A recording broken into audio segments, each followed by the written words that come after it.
haven't experienced that, but I'll tell you the truth that I wouldn't even have gotten on this radio and started talking about this message, or even 5 years ago started in the resistance and writing the Code of the Matrix. I wouldn't even have done any of that if it wasn't about something viable, because I'm just not constructed that way. I'm not built that way.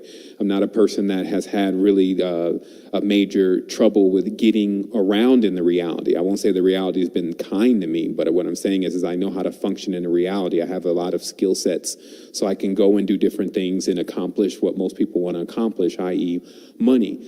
But this is about beyond money. This is not about me needing something from you. So I just want basically people to erase all that from their mind. I'm not trying to get you onto the side. I'm not trying to sign you up to something.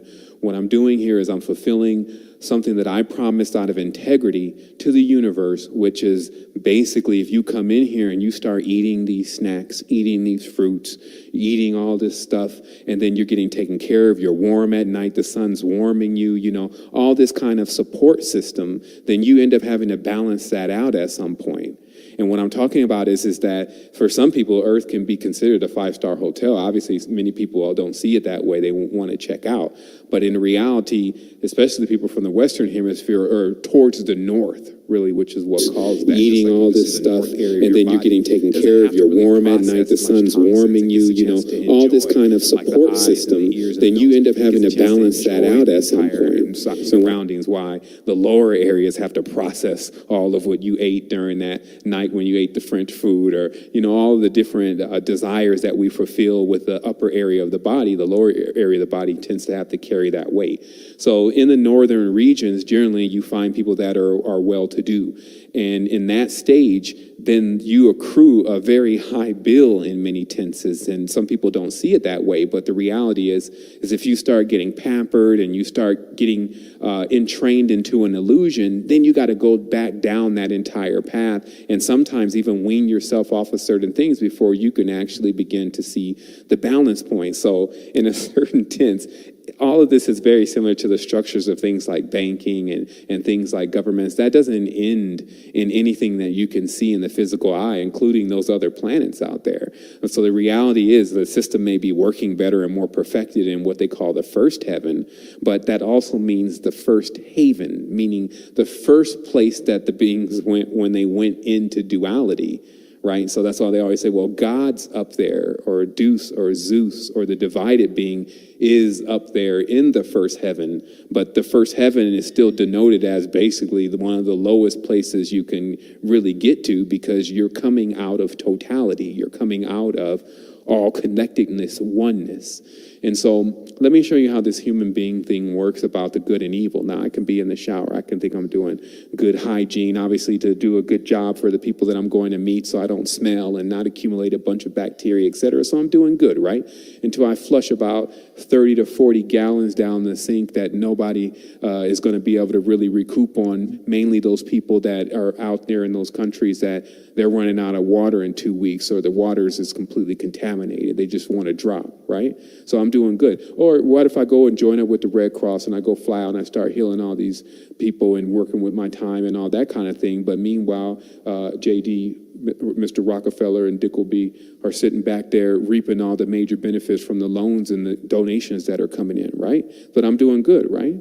So see, what happens is that we have this ability to really look at only what we think is correct and good. And that's, of course, still opinionated, but that's our thing. We only look at what is really good about us, but we don't see the shadow.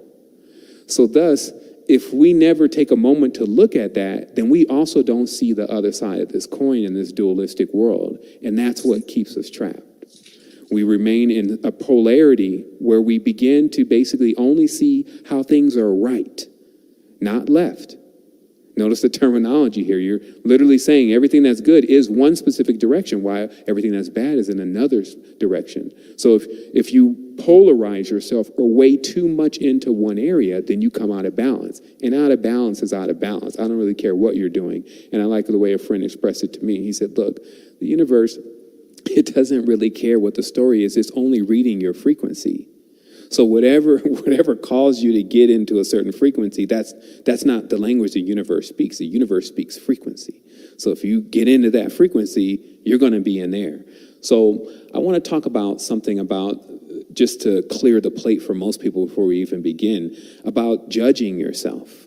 Now, in the deep levels of the occult, what you'll find is that they say the final being that you tend to run into when you're on your way out of here, and everyone will leave, and they maybe come back at some point, but you will leave, is the being known as the dweller, also known as the dweller of the threshold. And the exact identity of this being has been very similar to some kind of reaper or the devil or something like that. But when you have the works in front of you that actually explain it in more detail, it says that it's basically an accuser or a judge. And what this supposedly at this point external being does is continuously show you all the situations that you already know that you've done in life that have judged you to not be fit to make it beyond this dimension, right? And so this is what they say, that the dweller of the threshold stands at the gate, and that if it turns you back, then that's when you go through this next incarnation. You go through another incarnation.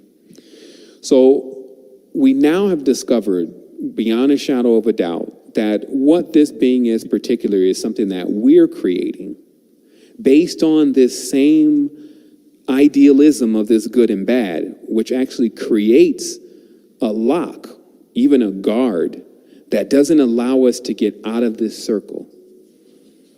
Later, we're going to talk about how time is not a straight line. It's a circle. A lot of people see it as a straight line, that it goes back infinitely and it goes forward infinitely. No, that's not the truth. Time is a circle. It only got invented inside of a cycle. It is a course, meaning a lesson that you need to learn and know nothing more.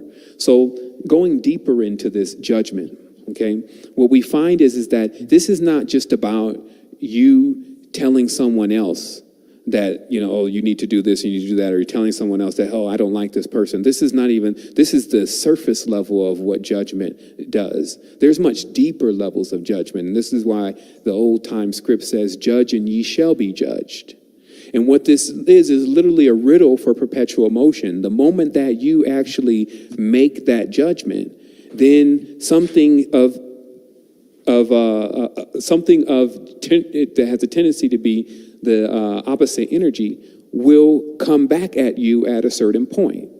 So as long as you're making judgments, then you're always going to be judged. And these judgments and judgings is something like a motor. Once you do it one time, then something else comes back. That makes you do it again, then you come back. So even if you notice in certain families, if someone kills someone, the judgment of hatred against that other family will lock these two families into almost infinite incarnations of each of them trying to get back at one another and continuously judging one another. So when I tell you it's in everything, it's in the language. The moment that we start to talk, we generally are already judging something. Even if I say glass, it's denoting a glass from a pot or something that's one way to something that's another. And people may think that that's extreme, but that's exactly how tight the grip is here of what we're doing. Because this judgment stems into the yin and yang. Like, you got to think about what you're doing. When you say one thing that you want and one thing that you don't, you're now cutting it. So you've now, in a sense, made the division. So this places you, and this is what I recently discovered, that the term God, and why they were trying to throw even that title off on the human being, saying ye are gods, because it was tied to that, because gods are dualistic, that humans are dualistic, and that now they know the knowledge of good and evil, so they're like gods. Right. You say on the text, you say, oh, you know the knowledge of good and evil. Now you are like gods, meaning that, you guys now have the problem of the same beings that are actually in this plane with us that think, and then they show you the mentality, I'm the only one, and there's no other before me. You are all this and this and this. And so you watch, this is a world stage then, baby. A world stage where they're playing a game of duality, smile now, cry later, big time drama.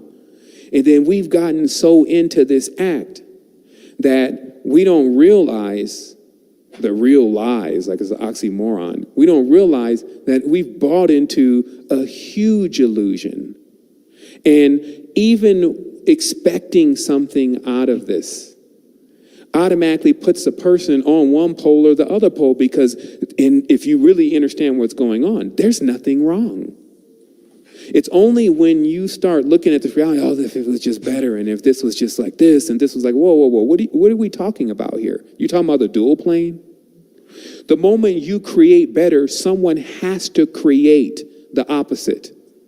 That's the only way even anyone knows how that you've even created something. Something has to highlight that. So if I say wheat germ is good, someone will pop up and say wheat germ is horrible. And our interlocking battle will serve to make wheat germ more known. That's from its good aspect and its bad aspect. So that's the whole thing then, my friends.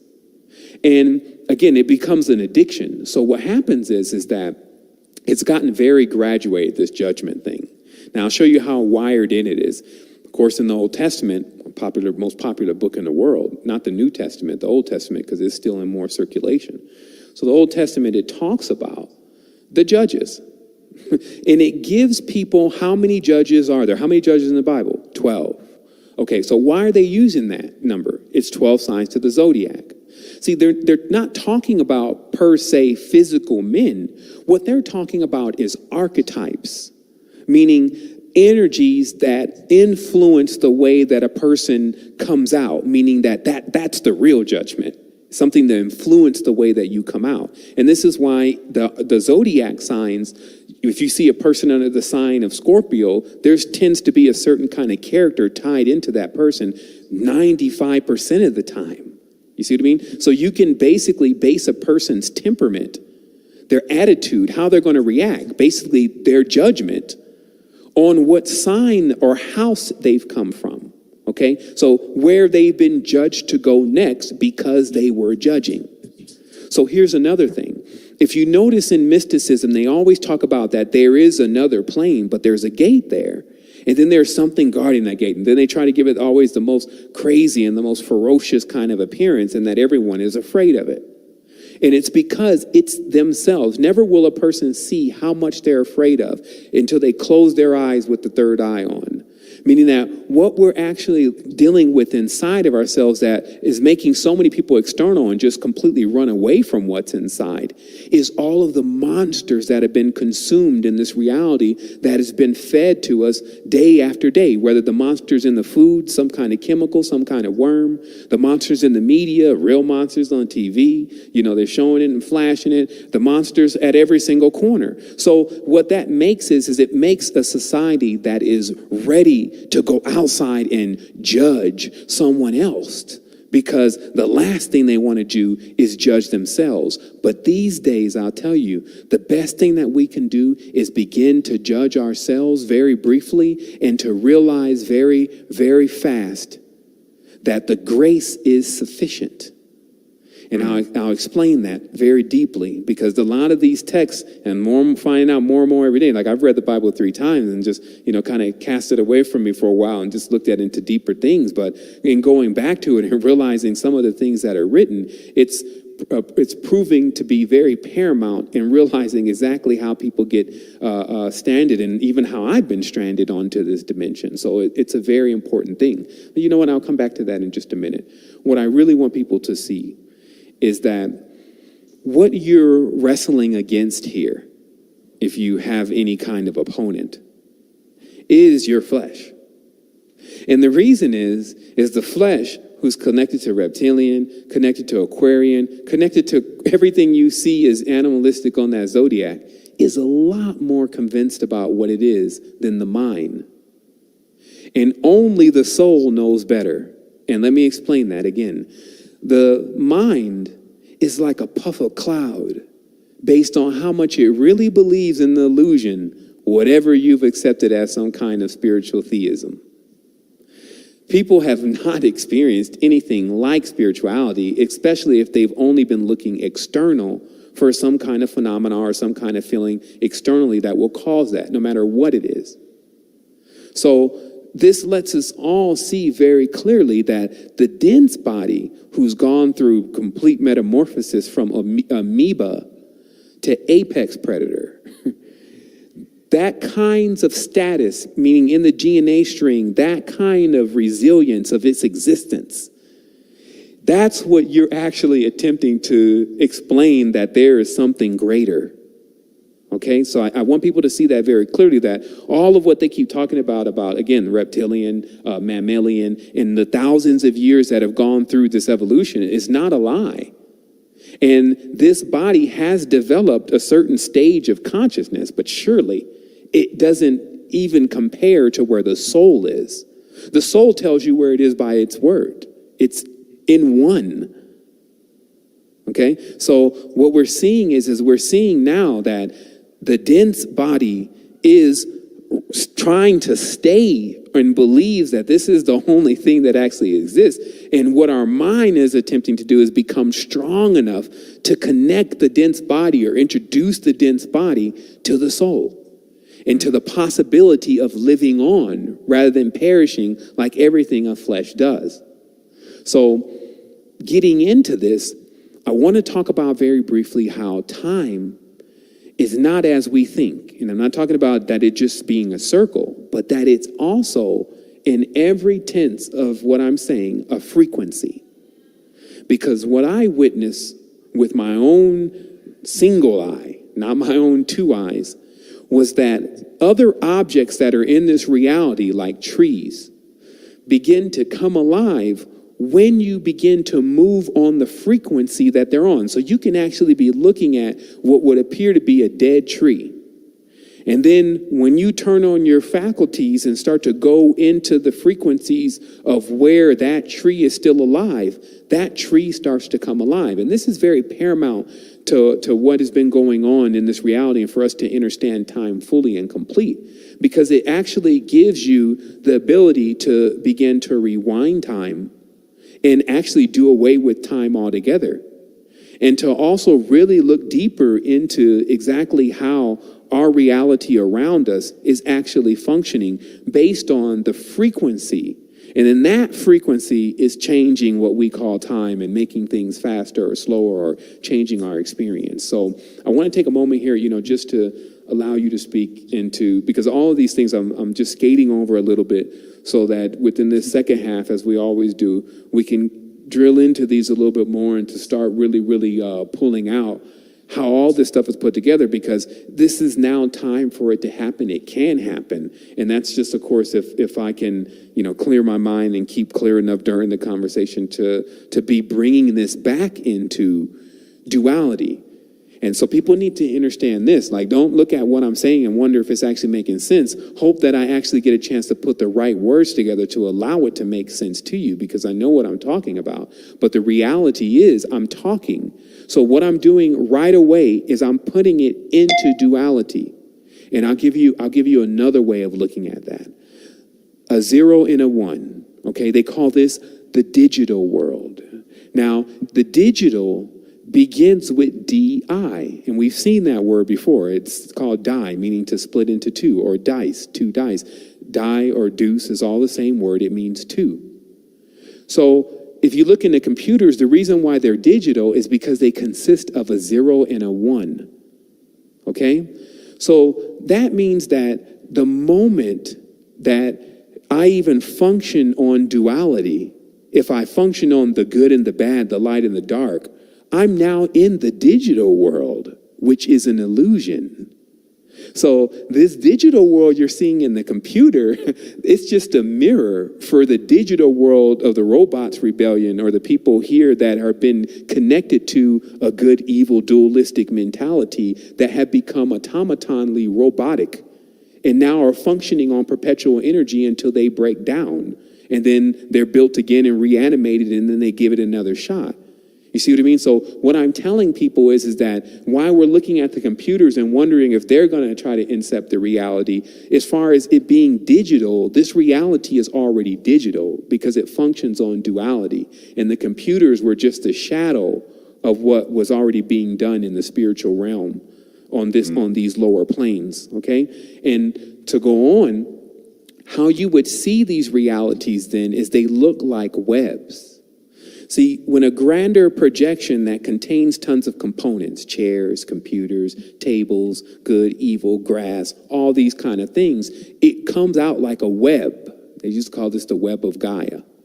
And when it's cast over you, just like in a dream, you then perceive the energies that you're seeing, which are really coming in as light, as more denser objects, and thus begin based on your experience. So if you've only seen a chair before, you interpret almost all energies as chairs. Okay, and this is very important to know, like what other animals are tend to be seeing, and other lower organisms are seeing everything as one thing, almost. Why? Because they haven't gained the faculties yet to distinguish, cut, shape, carve, which, again, the language is the key power to doing that.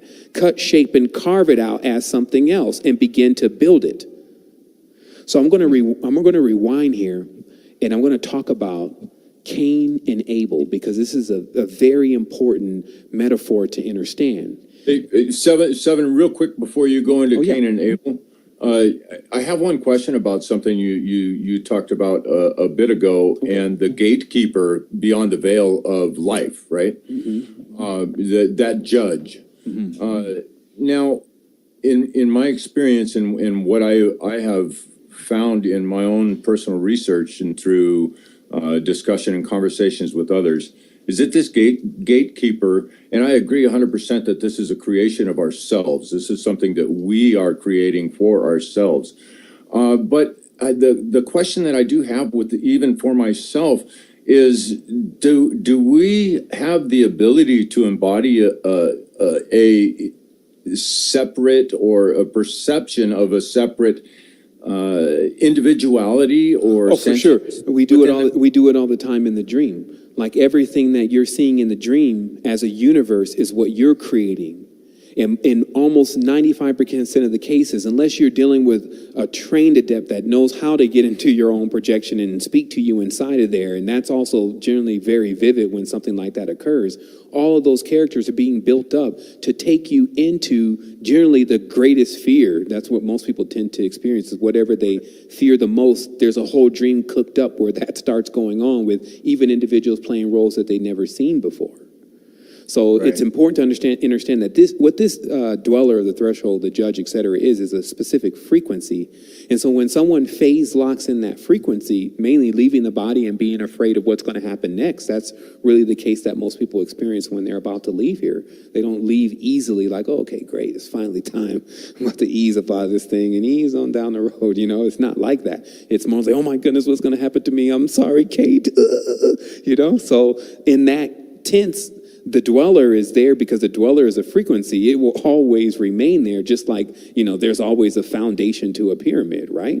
And then so what happens is in order to collapse this being, you know, in certain tenses, the term my grace is sufficient is important, because people need to understand that when you're even doing things like prayer, you're really talking to your higher self, or the more perfected version of yourself. And when you realize that, you get a lot more out of those kind of cycling of your higher energy to your lower energy. But that whole term, the grace is sufficient, is meaning that don't believe that there's anything that you could have ever done that would allow the totality of all things to all of a sudden not welcome you back into the totality. It's not even a question. And on top of that, it's not even two different places. We're just in an illusion. We're separating ourselves based on this guilt, based on this fear. And then we've adapted into frequencies that harvest those kind of things, which are separate from, hey, what's to be guilty about? Like, what's the big deal, man? Like, what is your problem? The whole level of the comprehension of the ego. And so, you know, this is also something, the next thing, like I was, you know, just what I'll tell people, like, it's way different. Like, it's all energetics, and we need to be together when we're experiencing that. So it's not even something to start talking about, oh, it was beautiful and the sun was, come on, what are you talking about? Another plane? Are you talking about another planet again? Because what we understand to be beyond this is pure energy. It's undivided. And to even be able to get the faculties to comprehend that would even be us understanding where nothing comes from, which seems to be beyond anyone that I bumped into around here. I can even explain it, but that doesn't mean that I've gotten any further, because of course I can explain you came from, why you can't comprehend what was going on when you came from nothing is because you didn't have any senses. Senses is what makes you comprehend. Sight, hearing, taste, smell, touch are the swords even of the pentagram that you're using in order to cut out a phi-based reality. And then there's many facts to numbers also. Like the reason why the number 7 becomes significant is because there's 7 different entry and exit points from your sphere. Look at your head. This is the main sphere, the prime globe or prime mobile, right? So you got 2 eyes, two ears, and you got 2 holes in your nose, and then what? 1 mouth.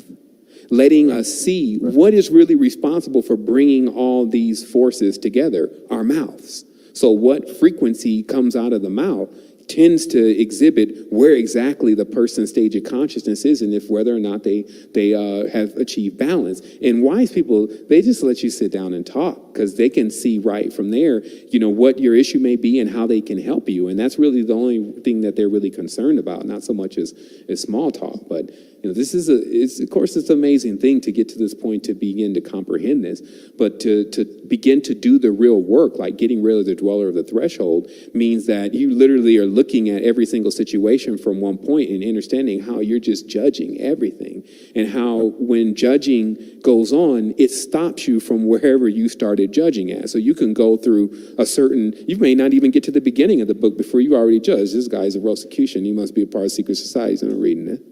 So you throw it away, never realizing that this may be the guy that actually gave them all the knowledge that they have before they got usurped by Weishaupt and the rest of those guys. Because you just don't know the whole story. And that just tends to happen with judges. Judges tend to not listen to the whole story before they are already judging. Think about the courthouse judge. He doesn't listen to about the kid that was raised in the crazy household with the dad that was a drug addict, and then they beat on him, and then that's why he left the house early, learned to steal. Then he stole somebody's car and he's there.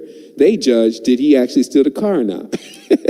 You see, so they're judging falsely. So how to get out of that jurisdiction, because you'll be hearing, that's what they call it, a hearing. You'll be hearing all of this judgment for a prolonged period of time with these basically pretend hermaphrodites. That's why they're wearing dresses and why they're wearing wigs at times, because they're trying to be in the image of the king, who's Cain. So this is why I was explaining a little bit earlier, because it gets into a little bit more about how to pull apart the dweller of the threshold, is to understand that inside of your temple, in your consciousness on the dual sides, there's a Cain and there's an Abel. This was easier seen, especially in Gnostic tradition, as a sheep and a goat, because they got different personalities. And then on top of that, that's why the goats later on became known as the Masons. That's why there's all this relationship to the goat, and even the pentagram being turned upside down being called the goat, because the pentagram right side up is called the sheep, you see? And these different perspectives of the person's character is like this. Cain wanted to build the temple. Cain was not interested in believing that there was going to be some higher power that was going to come and sustain everyone, et cetera, et cetera. Cain was going to build all of that if it was ever to come pass. Why Abel, which is why his offering was accepted, was like, it's whatever you want. I'm ready and willing. I'm able. So if it's going to come, it's going to come. What you've given me is all I need. And when it's time for me to go, I'll go. So you see, you have two adverse polarities. You have basically left brain, right brain, but on a deeply occult level. So in every tense, we do need to find the balance between the Cain and Abel of our consciousness, because many taking in this new age wave have gone really far to the right. But that was part of the plan, because if you've been in duality, what we call peace, if we've been in duality for a prolonged period of time, then the thing you really need is a little bit of wholeness, because that swings you into the opposite sphere for a while so you can see exactly what the contrast is to where you've been. So these manifest as numbers. I call it 0, 1, 2. To me, there's no other numbers higher than 0, 1, 2. And I'll explain, because the wholeness, which is, first of all, let me explain peace so people get that. Now, when you ask for peace, which this world has termed as being cool and docile and nothing's going wrong and everything is beautiful, which is never could be true. Peace is a part of something, not the whole thing. So with just peace, you basically have the first act of duality. That's why the whole peace thing came from the papacy. It came from the Pope. It came from those with the P, because they use that symbol, that's the Chiro. They use the actual symbol P as a call sign, okay? So the peace, which they hold up with 2 fingers when you're holding it up, is actually the symbol of dualism. It means basically the concept of the United Nations. It will all be able to live well together after this next war. And it has done that for millions, billions, who knows how long, this acts of peace. So the only other pole is zero. We call that the rabbit hole. That's basically when you just assume that if you do opposite to what everyone else is doing, maybe you'll come up to it something, because everyone, by your conclusion, is surely going in the wrong direction.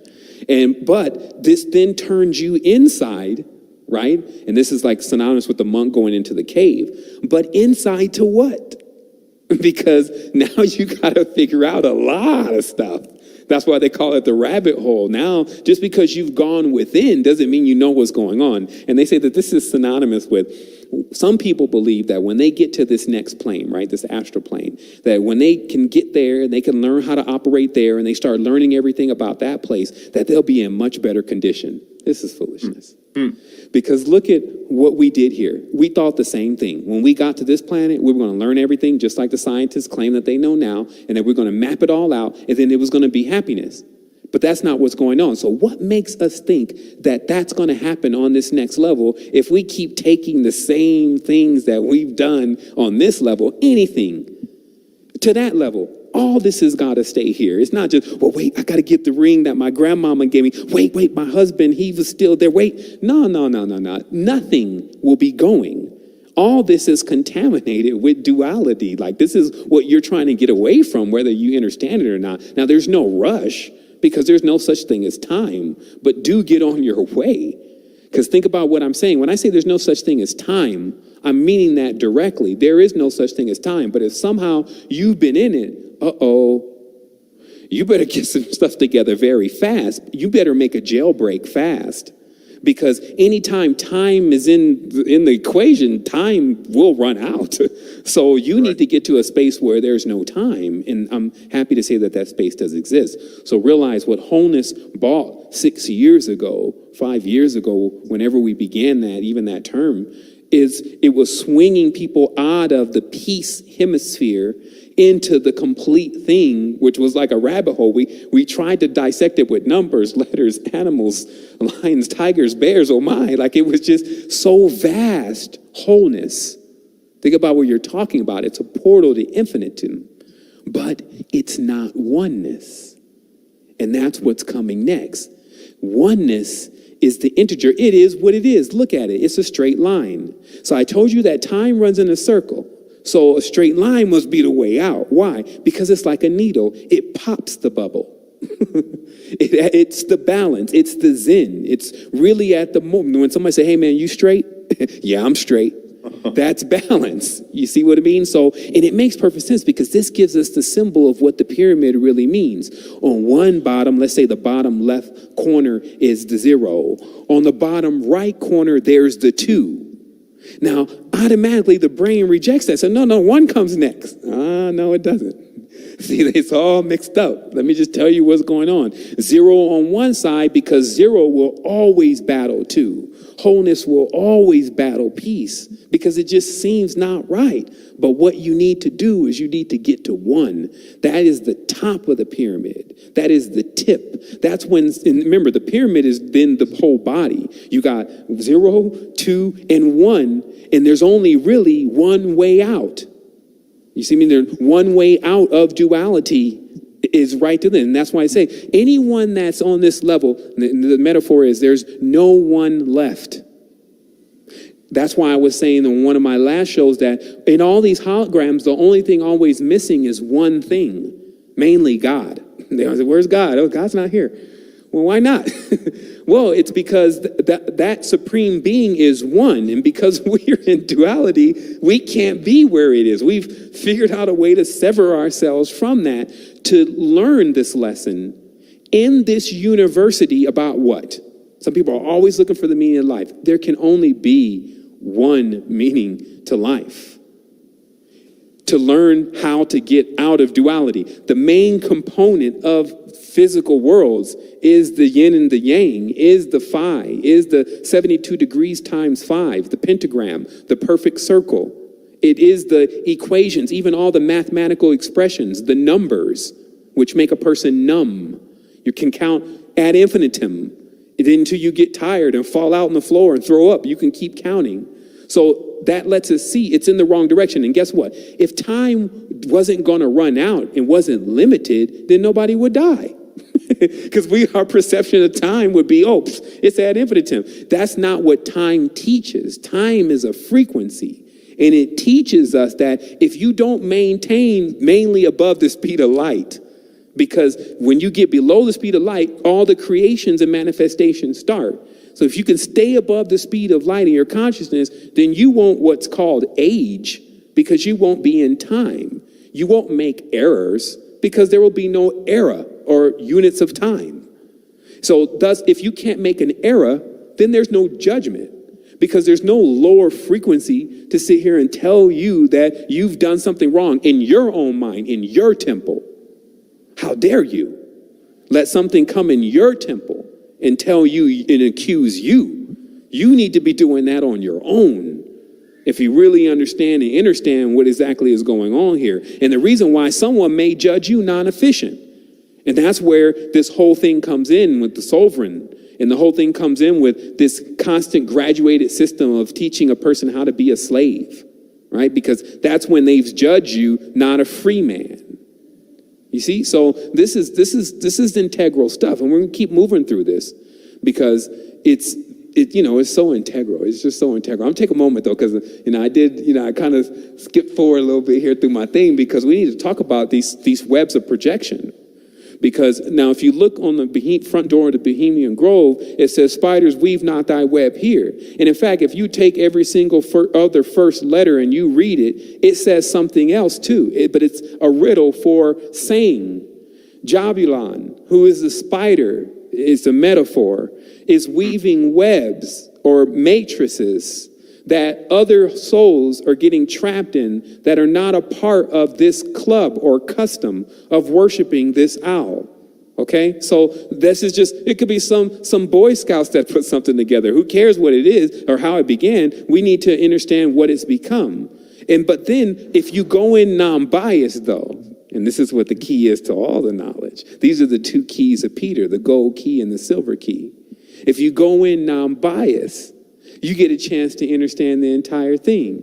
You get a chance to even see the web work, meaning that if someone casts a net of a projection over you, it comes out like a cymatic and it wraps around you and then starts to make you perceive the reality as it isn't how it isn't really.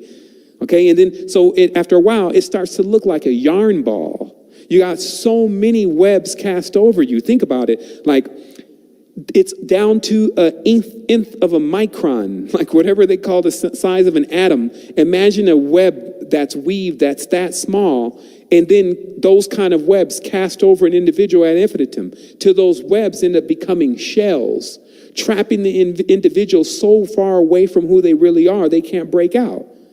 But then the prison break starts. See, I already realized this, like this is, 5-6 years into making the prison break. And it happened because I happened to get myself into a little bit of trouble and I went to prison. And then when I got out, it was only like 2, because I waxed strong in spirituality while I was away. And when I came home, though, that frequency of being in a prison didn't go away necessarily.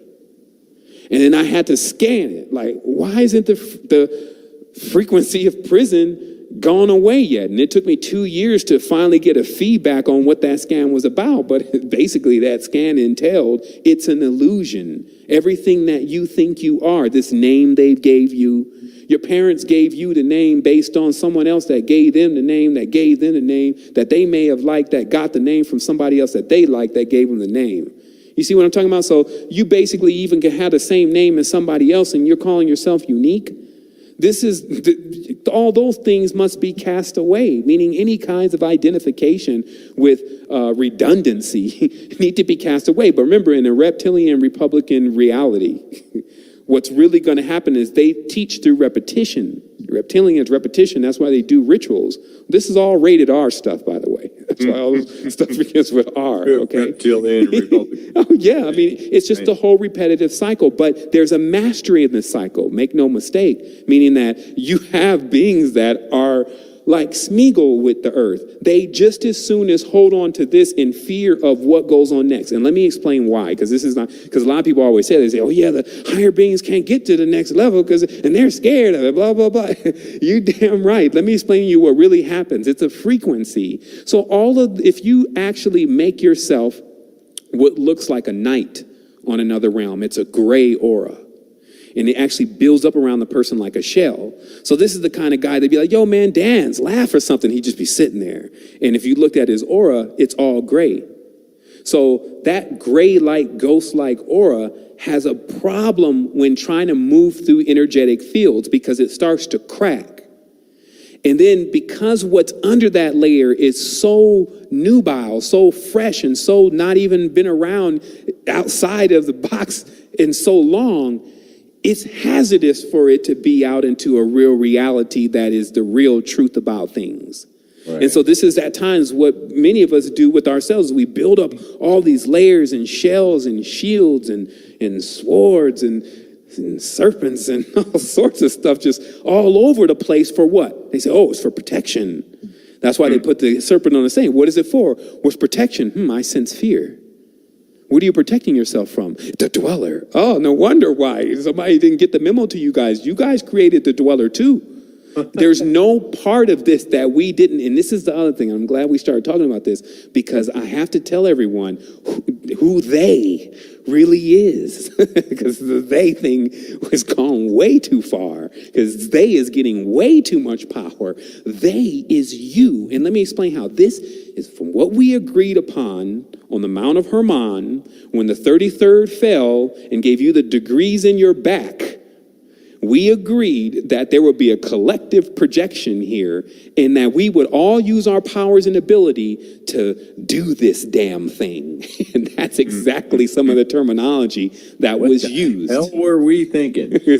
Well, Semyaza was doing all the thinking, meaning that one of the more perfect angels was doing all of the thinking when it conceived that it would create a perfect physical reality and outdo Father. This is the standard competition. Like in the beginning, it was only a competition between Son and Father. That competition still exists within the Bible, whether people know it or not. So, but that whole competitive thing, that begets the judgments. Because what is always at the end of any competition? The winner.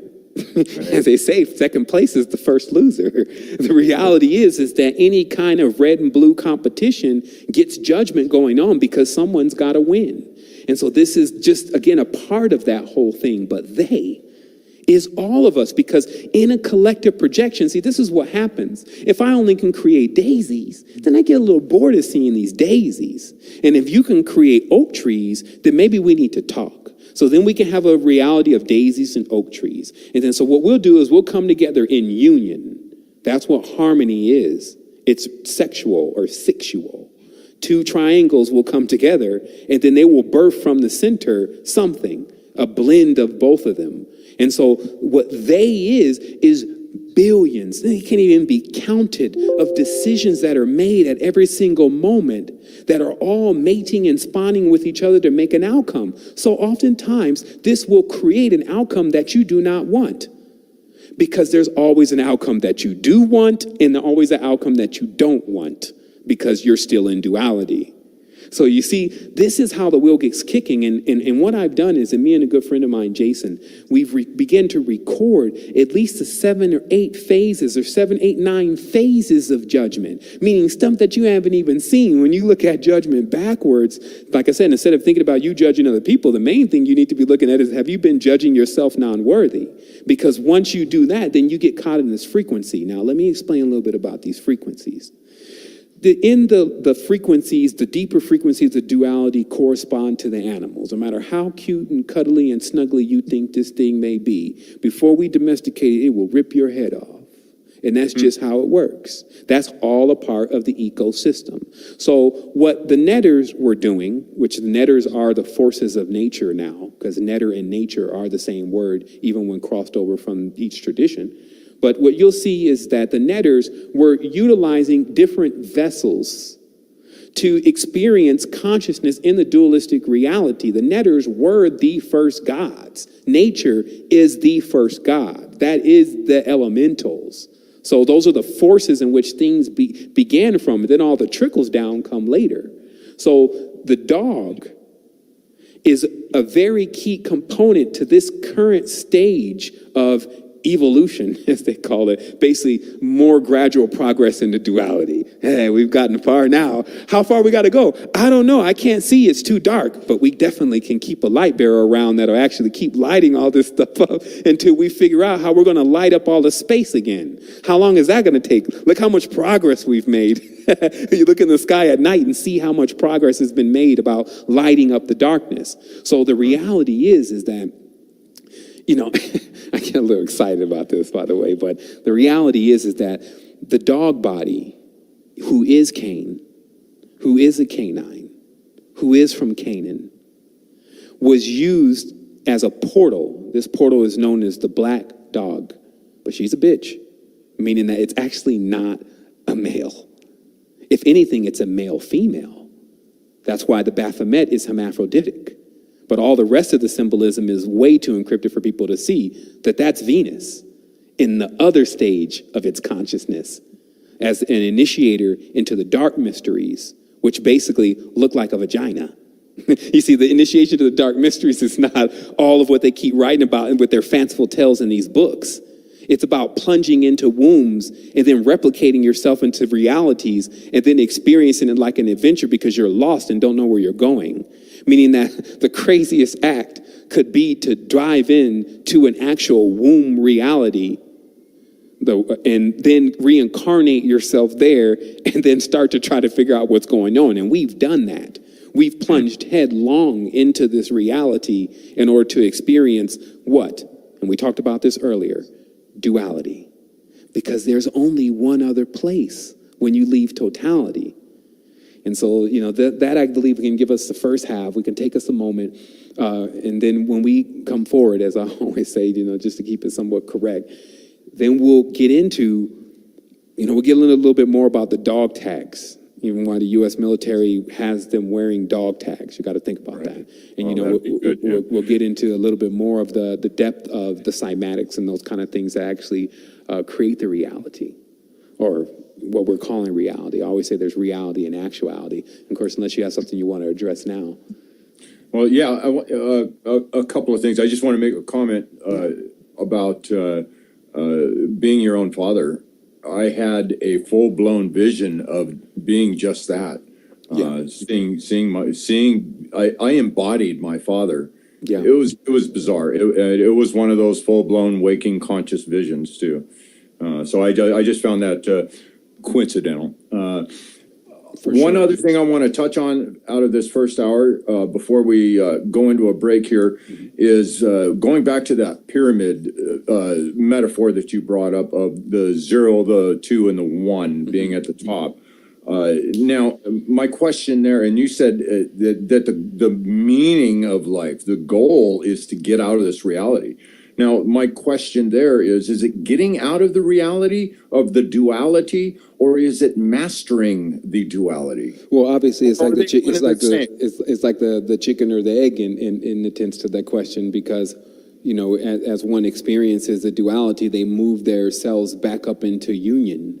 So if you can see, because this pyramid is the complete thing is inside the body, and then the top point or the exit point is really the top of the consciousness. It's like right when you're about to, you know, come out of that thing entirely.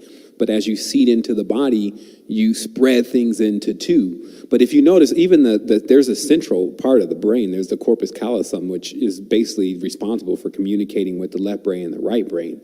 So and having the left brain and the right brain communicate with one another. So this symbolism is very replete in itself. And when we just look at it just for what it is, at the top, and this is why, you know, if you take a symbol like this and you say it's the Illuminati, and then it gets you all crazy, because that's why there's a sun on the top, because that's what the metaphor means. The sun is the soul.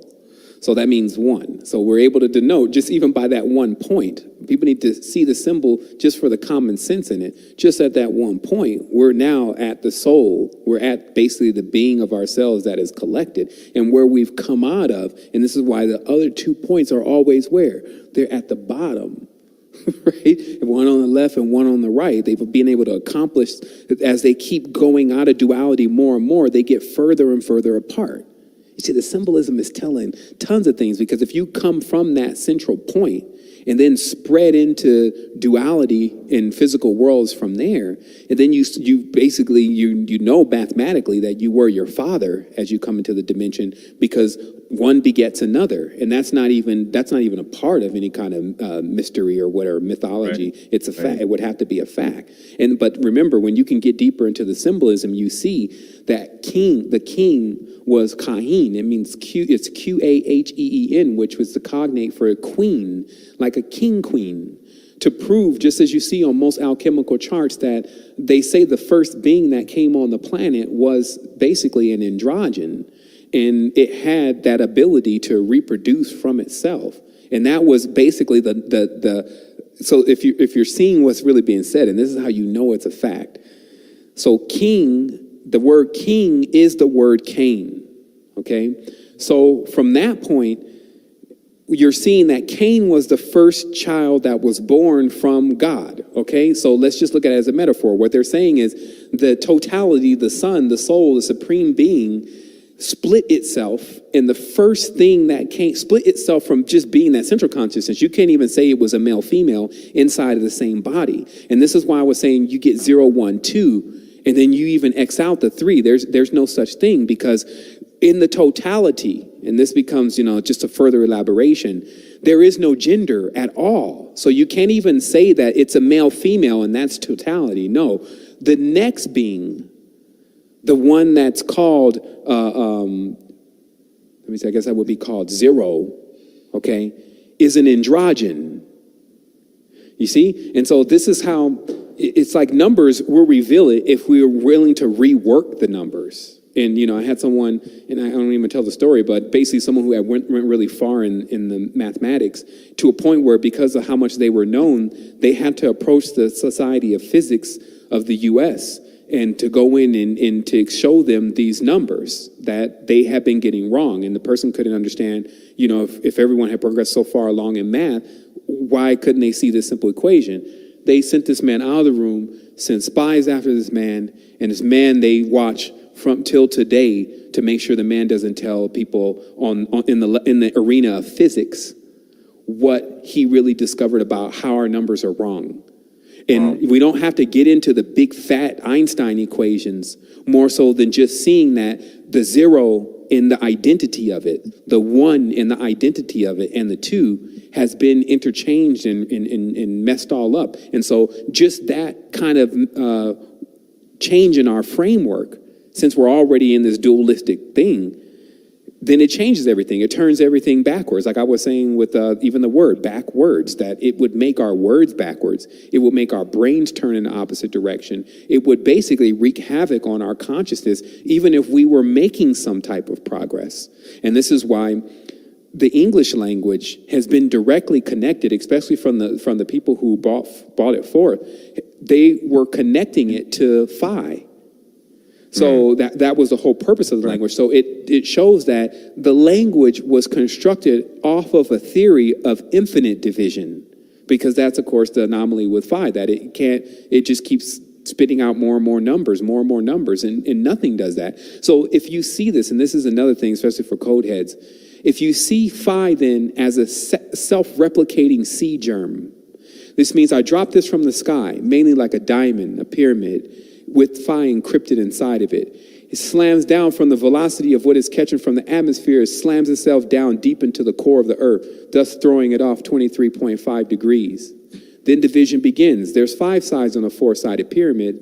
There's the point and the 5 sides, the four points on the side. And there goes the beginning of division. You see, because all the mathematics that were learned from that point even were encoded within that pyramid, and also mainly the ones that were in Upper Egypt, Nubia.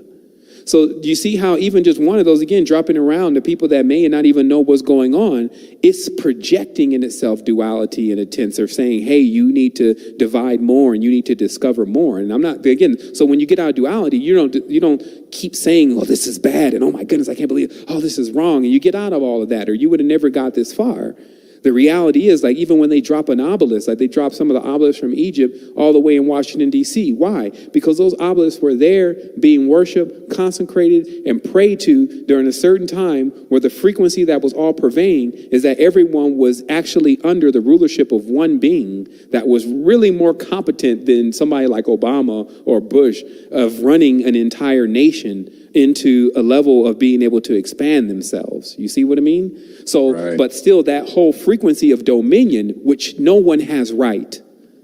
You see, because even a person may, oh, well, yeah, that's right, baby. The pharaohs, and yeah, he's getting into it. And then, no, I'm not saying that anything was good or bad. Because if you look at really what the act was, it shows in the Old Testament that the people don't have a king. So they keep asking for a king and asking for king. And these are all metaphors. This is who are they asking? They're asking this God. They're the children of Abel. So they're asking the same being that they've always been trying to communicate with, that they want this king. And then the being comes back, which is themselves, and says, you don't need a king. I'm telling you, you don't need one. And they go, oh, yes, you're going to give us one. They said, so they elected Saul. This is another riddle. Saul it means salt. In almost all languages, it's synonymous even with the serpent. But Saul is the planet Saturn, because Saturn has the same shape geometrically as the cube of salt. And I said, oh, you shall be the salt of the earth. And so when they elected Saul, to see what all the metaphors keep playing themselves out, there's no deviation. That's why so many people are attracted to it, but they're attracted to the externalized version of it, right? They don't want to see how this is all going on inside. And then so as the story is playing out, as they elect the king has bad practices. Like everything about Saul was just wrong. And then it progresses from there. Next thing they get David, DVD. This is another metaphor for divide. Basically, the one that came with the sword. They said that his hands were too bloody. He never received the edict from the king. They had to pass it down to Solomon because David had been involved in too much war. With what? The sword. You see, and so then so you're following the entire thing as a metaphor rather than the actual story of physical people, although I'm sure the shadows do cast themselves and people animate those shadows. And then, of course, Solomon comes along. And then, so you're reading a story down a timeline. And then what it's really showing, though, is that there's nothing new under the sun. That right. There is in the circle, there's a pattern to it. And that once you get that pattern, which was basically probably what the scenes were looking for, they're like, shoot, we're going to get out of here. We watch the stars every night, because once we get this pattern down, and then we understand the actual mission coming from these stars, and then we map the stars to these animals, and then we understand the animalistic traits that we need to move around in the parallax of our own consciousness, then we'll be stargates in no time. And then we'll make it back to the continuum. Anyone refuting that? No, we're not in division. Okay, let's go. You see, so it's that simple. It's like, when are you tired of being banged up in the Matrix, basically? Are you fighting for the Matrix? And that's, it was a real thing on the movie where they said some of the people so hopelessly attached to the Matrix that they will fight you over this Matrix, because there's always, okay, yeah, everything but, like I said, the ring that my wife gave me, that's got to go with me. You got to bury that with me. And, I watched the documentary Earth is from the Earthing map, but I think it's called Grounded. And, it was just so deep, man. And just how the guy's been doing so much work, and he's got, really, he projected it really well, because he's been in film for 30 years. And then also he's passionate about teaching people how to ground themselves and understanding how important that is. But, through that process of the film, there was one point where it really highlighted in a very deep way, and none of this will be going with you, like, no matter who you are, how much rank you have, and all of that kind of stuff, like, you'll basically be building all that up to at one point let it go anyway. Because even if you do come back here again, the probability of you having access to that means that you would actually have to be a sequential. Then you're really in deep doo-doo. I mean, you actually have to be a person that understands how to reincarnate themselves back into a life again, into the same family life again. Hope that family life respected you enough to preserve everything that you had until you got back. meaning that you probably would have to be threatening them. Some people don't even play it all out. If someone's on the physical reality, like the Queen of England, who is definitely a sequential, meaning he keeps coming back over and over and over again, it's through fear, through those dukes, which are basically the knights, other entities, disembodied, disincarnate, vowed and vowed entities, basically, that will protect that kind of domain. But think about what they've gotten themselves into. And as my good friend Jason told me, he said, look, Seven, you should see them. They're more lost in this than anyone else. Some people think that they're the Queen of England. She's buying, or he's buying into that role so deep that they would never get out the Matrix. The Queen may be the last person to shut the door to fully realize that, the Matrix needs to be canceled. You see what it means? It may go on just because one being is continuously projecting duality, because that's all it takes. It's just about whether we want to join into that. So this next level for us all is about a great stage of maturity where it's just other things to do. And that's one thing once people can also look at it. If they don't want to, just accept that they need to stop judging things. They can also look at how much can you really change anyway about this stuff that we're talking about. Like if we take it piece by piece, and if you say Illuminati, like there's how many of these guys, and then we're going to change all their minds?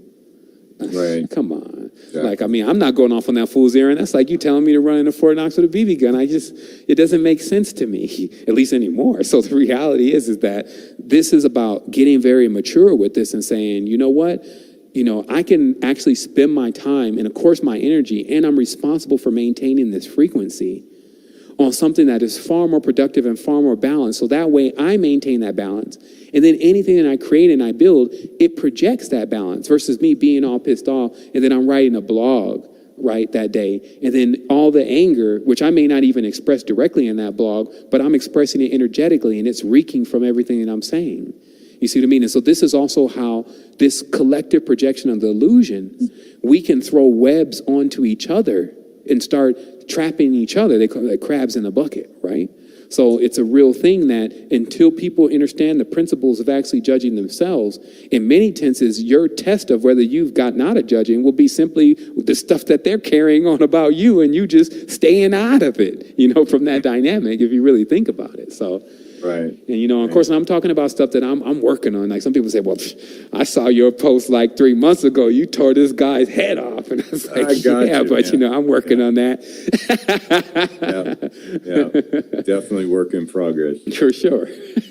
All right, man. So let's take a break, and we'll come back and continue on with this stuff. This is some good stuff, Seven. And I just love having you on. Oh man, likewise. Like I was telling them. You get me. You invigorate me back into this stuff when every time that I feel like I hit one of those flat spots in my own personal growth, I'll just flip on some Seven, and that'll get me going. Yeah, man, that's what I'm here for, man. It's likewise too. Good stuff, man.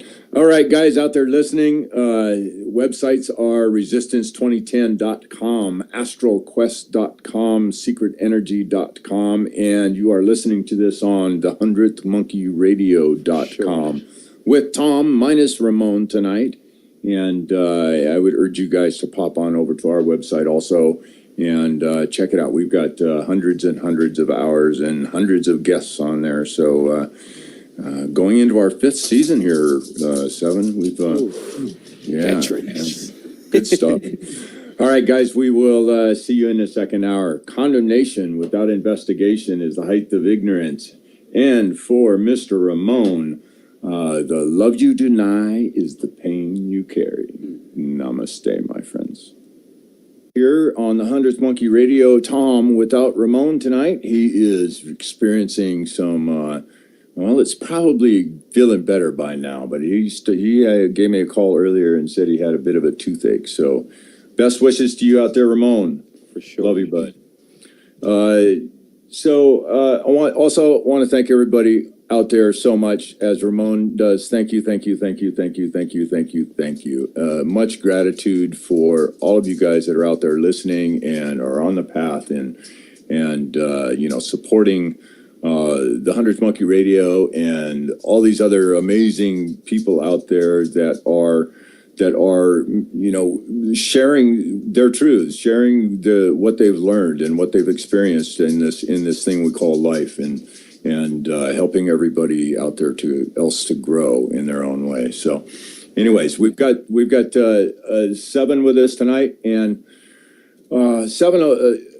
One more question out of the first hour, and then I'm sure this will lead off into some other stuff, but a little bit about frequency. And we were talking about looking at a dead tree with the third eye, with the single eye, and really not being able to see it come into life until you look at it with that single eye. And then it just amazing things happen out of that dead tree. The frequency within that changes. You start reading or seeing the frequency, and then time is mixed into this also. But I guess the question I have out of this, it just seems to me like, or it appeared to me that this is exactly the same thing that all of these amazing healers that are out there are doing, is that they're looking at something that, say, you've got somebody that's got a physical ailment, and what they to cure or repair or make whole that ailment, they'll use that single eye to envision it whole, which is actually projecting a different frequency upon it. Am I on spot here? For sure. I mean, I can get a little bit deeper into, how that really works, especially with the tree, because, or, just with anything as you're moving through frequencies, because just for people to understand what happens when your centers are coming on is that the chakra centers are actually powering themselves up, and they form a point in front of you when they connect together. It's like all the colors, if they go out far enough, or inward enough, that's actually the correct direction, then they actually coalesce like Russian dolls into a certain point. And then at that point, all your eyes, because you still have more than the two eyes in your head, they become one. And then you're able to, and then while that's going on, you also hear this ringing in your ear. And it's a frequency, and you hear it going up higher, higher, higher, just like a frequency machine. It's so amazing how the frequency is frequency. When you hear the tone, you hear the tone of yourself going up in your ear. And then as you're watching everything starts to come alive, like nature. And you basically begin to see everything that is moving, which is basically everything. But we went very far into these studies and into these experiences. And we realized that part of this is because when we get into duality, when we get into fear, we become paralyzed. We basically are in a stone world after that. And things that generally are moving become static according to how we're seeing them, because what you're seeing is the divided version of what you believe it is. So even as you see it as a tree, that's not what it really is. On a major level, it's vast, because it also has a higher self just like you do, per se. And we all have that same higher self. That's what higher self means. And it's alive there and still functioning. The thing is this is a very interesting thing that we do. We jump and catch, meaning that we send ourselves into lower frequencies to then reach ourselves again and birth a new one that knows all the steps of how to get there. And then that one then does the same thing. And, it's just as strange as the whole bit.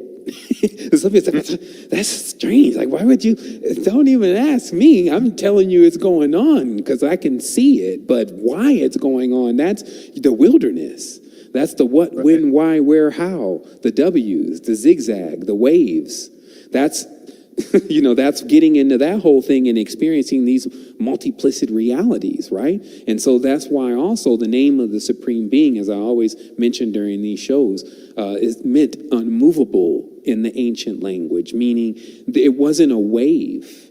It wasn't a zigzag, because even though I said earlier that it's like we're in a stone world, even rocks move. They just move slow. And if you don't think so, go watch a mountain for 1 billion years. It'll change shape. So everything is always moving, but based on its wave, based on its oscillation. So if we move into a higher oscillation, which I have and individuals I know have, the earth comes alive. It's like an adventure. And I've been telling people about this for 5 years of just basically, if anything's gotten better, it's my way of explaining to people the same thing that I've been talking about, but it's just about people are also they've been hurt, Tom. So what happens is they don't trust very well. It's like the beautiful animal, right? And it's got no fangs, no poison. So this thing is constantly on the lookout for some kind of predator. You see, so even a person's spirit, and this is what, I wanted to talk about, is that we need to understand that the reason why there's so much, urgency around this is because you can also do damage to your soul force here. Don't damage your soul for these beings. I'm just saying that directly, meaning that still remember, on the real scope of things, this is about your soul. And there's so many different levels of the incarnation, levels on these physical planes, and so many lessons that you can actually have to go through and learn before you realize that all is self. Man, don't scar yourself up. Woman, don't scar yourself up that way in this matrix, because it's got some other stuff down there that's still grinding, that's not aware of itself even more because of how deep it's on the grind. And on top of that, we to have a tendency to have to dive into those kind of places at some point and still pull those individuals out if we're talking about all, and we're all going to do it. So all the work will get done. It'll just be those who are equipped for doing the work. But again, make no mistake, there's a lot of different things that are going on here on this plane. So if you find yourself just in a position to be able to listen to the radio show, get on your internet, man, somebody's giving you a great gift, because you don't have the real oppressor, the one that's made of fire, breathing down your neck every single moment, dropping bombs and all sorts of weird stuff that's going on in your terror-based reality as you spiral down a vortex. Because if anybody, think about what we're talking about, and this is again maturity. If anyone's experiencing that, you trying to come with them about how they need to change their diet and maybe eat a few more goji berries doesn't compute, because it's actually based on now the person's level of necessity of what they have to deal with. You see, so that's why what you're looking at also is, remember, some have climbed really high to that top of the pyramid, but still haven't went through the door. You see? And that's, of course, that's why they put the capstone. They they show it all there. They even, to make sure you don't even get into the area of the top, they took the top, put a rocket on the bottom, and flew it up in the air a little bit, right? It's like, where's the top? We can't get there? Oh, no, there's the space elevator is broke. And this is how it comes out in the reality, in the physical. Oh, the space elevator is broke. No, there's not a way yet. Sorry, that humans can go from the surface all the way to the sun, and no. But that's what they're saying is that, in your consciousness, there is a disconnection, especially within the communication center, of you being able to enter into the middle pillar of yourself, which is known as a jed, go all the way up, and then completely come out of the temple, through the holiest of holies, which is the pituitary gland, and out the temple, into the clouds, all the way past the firmament, blow past every single archon who's looking at you all crazy as if they're judges on the threshold and they want to judge you. See, think about what happens as you're coming. If some people have the ability to even project themselves into a collective projection, which I was talking about before, when one of us left, we all could go down that same path. That's what I felt like when I even came back 7 years ago after the massive vibration. I felt like I pierced a hole beyond this veil. I just didn't know what all that meant until now. And that hole, that path, is still open and will always be open and can always be traveled down. And it's a path straight to the source. You see, there's no Eve angels, no Mashiachas, no gurus, no nobody that's really necessary to go in. Everything that's necessary will be brought about sequentially. And then this is the other thing I want to tell people, how this was created, because we're holding a frequency. When we put this collective vision together, which we've already done, there's thousands of us now. It makes a stream. I'm telling you, none of this stuff is even different than what they're creating in the digital world. It's the same thing. They plagiarized it, if anything, at best. But a stream is when a collective conscious group of people start imagining what they would really like, using their imagination of what they would really like things to be like. like. Now, guess what? If they don't know how to get there, it doesn't mean that those spaces can't be already inhabited. So sometimes I go to those spaces, there's like nobody there. I remember I went to one, like it was about 4 or 5 months ago. I was like, man, how many people is in this world? And they said 4 or 5 of us, and the world was huge. And I say, because the frequency is so high here, it's very difficult for the beings from where you're at to even get here. Why? It's all simple. In this reality, we can get possessed by ourselves. We can get possessed by our own demons. So this gets into a little bit of the depthhood of this thing. What happens is that when you begin to engage in certain practices, you leave a signature, just as sure as you playing a videotape of an actor that's acting his ass off, but he's dead now. You're seeing him just like he was, but that's what you see also in the astral plane. In certain spaces, that certain things have been done that have left a strong signature or a spike. I need to make a note here. When it leaves a large signature or a spike, that's when oh man, Tom, bring it back to me one time of just what I was talking about, because I had to make this note because I can't forget to tell everyone about the panorama. But go ahead. Oh God. Oh my goodness, now I got you too. Okay, well, so we'll just start on something else. But we were talking about the projection and the collective stream and how, we're just going. You went into that realm with just 4 people, the world with 4 people. Okay, yeah, and we have blown past that though. We were still a little bit further past that. And then, but we got into a little bit about how the frequencies from the people that are here. Okay, so being possessed by yourself. You're talking about the pathway that's the door that's open. It's there. Exactly. What I'm saying is how a person can be possessed by themselves. And this is what happens when in a physical reality, and there becomes so much desire in the desire body, meaning things that need to be fulfilled, actions, lots of passions. These are spikes in the frequency. What happens is, and I'll get into this, and it's basically, I call it the panorama. Okay, and what the panorama is that it's the same. It's also very synonymous with the pantheism, but in this case, you're the God. So what the pantheism is the God in all stages, meaning all the movements of the sun in the sky, even when it's below the equator, meaning it's traversing through the underworld. Okay, so those different stages are known as the degrees. Okay, so in what happens when we leave the body, which, like if a person dies, let's say, they see this panorama of all the things that they've done in their lives. It looks just like one of those pictures that you take with the cell phone, and they got a new feature. You could just panorama. You hit start, and you move the cell phone over and over and over and over and over to the left or the right, and then you stop, and then when they process the picture, it's a big, huge picture, and it shows you the whole thing. So that's how life is, except the points that you really see the most, they have spikes in them. It's very similar to seeing a record and knowing where to start the song. And the old fogies know about that. You look at the record, you see there's a certain kind of line, and that's where the song starts. So that's how our panoramic lifeline looks when we leave the body, and we're looking back down that chord of the frequency that we've been making during our progression through this portal. And so what happens is that now those points, which in many cases there are times maybe something happened, basically that spiked your frequency. So it could be very drastic things, very fearful things, very exciting things, anything in those ranges. So what the adept really works towards is to actually experience their life not in these spikes. It doesn't mean that you're dull. It just means that you overall react.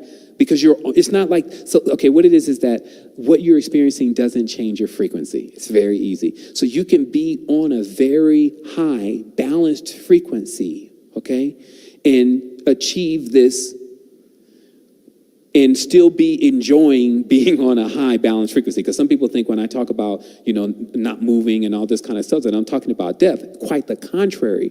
What I'm attempting to explain to people here is if the lower worlds, and now I'm latching on to what I was talking about earlier, if the lower worlds are full of more confusion and more chaos, and nobody even knows where they are, then please somebody turn this 180 degrees and tell me what the higher world would consist of. Opposite. So that means that there's no being lost. There's no spiraling down. So you see, it's just being able to reverse engineer. And this becomes one of the most key components that you still need from the logical side of your brain while you may be, getting waguru somewhere. It's, having that logical side of you that's able to get the framework right here. Because this is the other thing. Man, even on the physical planes, the story of how we go into the higher frequency, because that's the direction we're headed in, so that we're leaving some kind of wake, can get a little bit more interesting, meaning we're going there. So let's make the story great. So that way, when we get to where we're going, and we surely will, then what will be detailed there will be written in the stars for the people that still remain in duality to be affected by, because that's what we're still being affected by, is the energy of the star. It pierces through porous objects. And it will send the next wave of this world as it's correcting its tilt. You see what I mean? So this is what we're talking about. And this is not a save the world campaign. It's very important for people to understand, to not load that program to save the world. Save yourself. In that, you've saved the world already. Trust me, if you ever get to a point where you've reached balance, you'll know what to do. But until then, just focus on that. As far as focusing on everyone else, that generally means judging everyone else. And that's what you say about, you go in a chat room and there's always bickering and fighting. They're going to fight and bite each other all up because there's nothing to do. There's nowhere to go. Many of the people are trapped inside of their own consciousness and waiting to receive the great news. And so that's why this is nothing. We're 6 years in, we're still barely making it to being where Michael Tsarian is as far as people knowing about us. And this is not the first or second year. This is 6 years of, at least I felt that way. Each conversation, and other people has claimed the same thing, except for maybe a few off days out of hundreds of conversations, we're always packed with the knowledge of the procession of how we got to this point. So this is not just something that somebody immediately comes and talks about at all. It has to go through deep contemplation and deep levels of experience in order to be able to authenticate this is exactly what's going on. But back to the chase, the possession of the self is basically when you basically live in these crazy lavish realities where there's too much spikes going on, and to the point where you develop what's called a sin body. And it's basically a moon body, because sin is the name for moon. So basically all the things that you really deal with in that frequency range, and all the things you may conduct yourself in doing, gets hardened into an actual substance that other particles begin to collect around. So this is the origins of what people call spirits, seeing the difference between spirits and souls. Spirits are basically large energetic signatures that cosmic dust have began to attract to and accumulate on in order to create something sentient. You follow me? Because right. Even if you look at what a human being is, we kind of got that story. We're like these ships moving really slow. A lot of stuff is accumulated on us, mainly ether, because ether to light is like a snail. Okay, ether is actually very slow. It's like a gas, even though ether is like fast to us because we're flesh now. Ether has accumulated on the idea of us, but basically the soul's projection and shadow of who we are, you see, has attracted other things in order to be able to get to a level to accumulate a level of sentience. Basically, a large walking microbe, in a certain tense, is what this level of sentience is. And the reason is, because some people say, well, that sounds like some kind of globular monster or something. What are you talking about? Well, according to the frequency, that's basically what it is.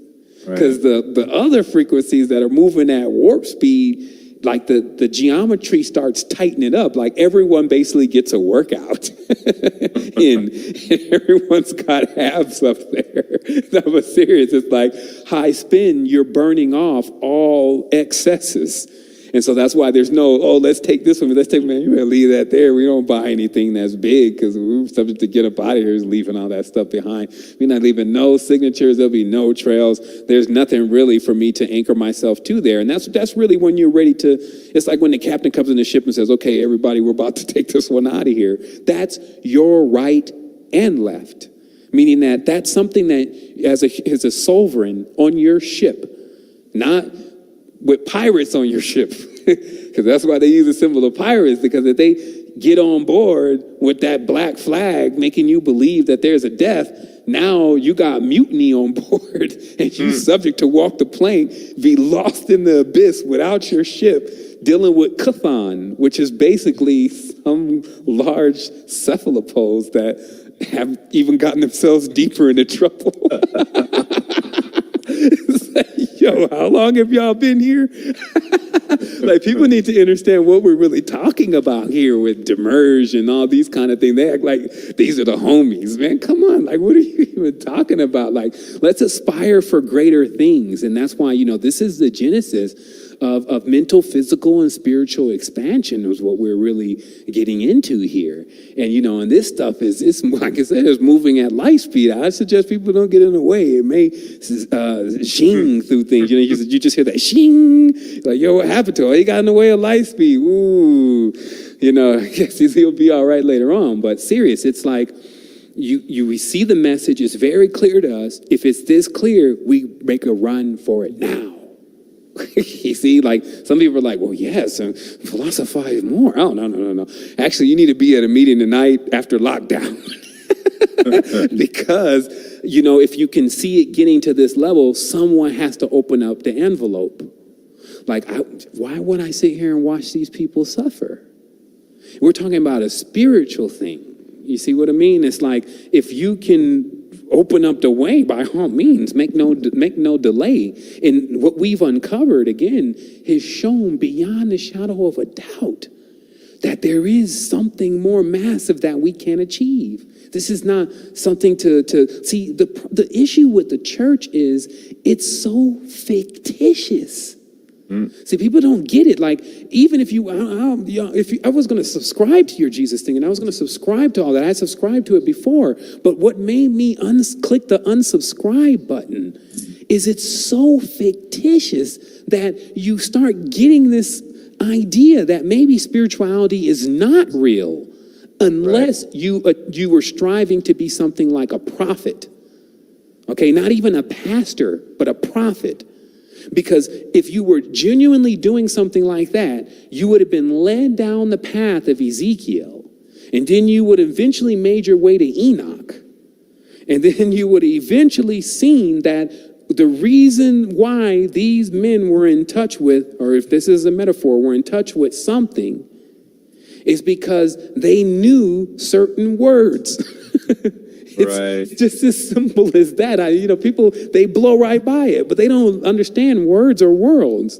These men had words that would catch you up like a chariot. They used to ride on the back of this word. They were saying, well, what is this? It's basically a composite of the nature forces formed in a way in which it becomes your vehicle. They call that a body. You see, but the body then of these kind of beings was further projected as far as what kind of vehicle we ride in. This is like you go with somebody and they get on the Toyota lot and they're trying to buy a 1989 Taurus and there's a Bugatti across the street and they got the money in their pocket. That's really what it's like. The person has the ability to excel themselves beyond the sphere. They're just waiting to get the message in a certain way. So remember what I'm talking about here. If I can explain to you still pretty much everything that's going on here and do that in English language. That means that English language contains enough for all of the riddles of how to get out of Wonderland, Alice, or how to get out of the maze, Minotaur, will actually reveal itself through a sequence of the letters. I just need to understand what that sequence is. This is what I tell people to do. Instead of, looking at it and trying to pull the letters apart and things, if you back off of it and just realize you have all of the tools, you have A to Z. That's one cable, one cabal, one ring. That's all you need is that one ring. Through that one ring, you can bind them. Now, we're not talking about other humans. See, that's what they do on the Lord of the Rings. They try to bind orcs and all this weird stuff. They love to make it external, but it's all internal. When you become the Lord of the Ring, or the Lord that has the complete language or cabal flowing in their mind to the point where all of it turns on each other, we can start somewhere simple and end up somewhere great. We can take one letter, we can take one number, we can take one metaphor, we can take an insect, we can take anything and lead you back to the great arcanum step by step. That's when you have the cabal. Now, the cabal, of course, is the black cube. It's called the Kaaba, and they say it's stained because of the sins of the world. Okay, minus the theatrics, what are you telling me? What's being said is that the Ka, the spirit, the Ba, the soul, in their co-injunction with one another, that's why they're circumambulating it, formed a seed germ, and that seed germ is growing up from the base, meaning black coal carbon, 666, a diamond, a demon, a daemon. You see, that's how it starts. And so you watch the metaphor completely as the being is in the crucible and then comes out from the cross 1,000 times stronger, raises itself. You see what I mean? Like, then what is it like for a child to raise themselves? You see, these are the metaphors that I'm talking about matching it up with. You raise yourself. You've been through the crucible. Even one game is called Destiny right now. Most of the time is spent in the crucible fighting. This is what people are doing on the cross, on earth. What did they look at the symbol of earth? It's a cross. That's the symbol all the way around. What does it mean? They used to call it the spoke of the wheel. Right. And they used to show the being mangled in the wheel. and this was because it will roll over you, millstone or grain.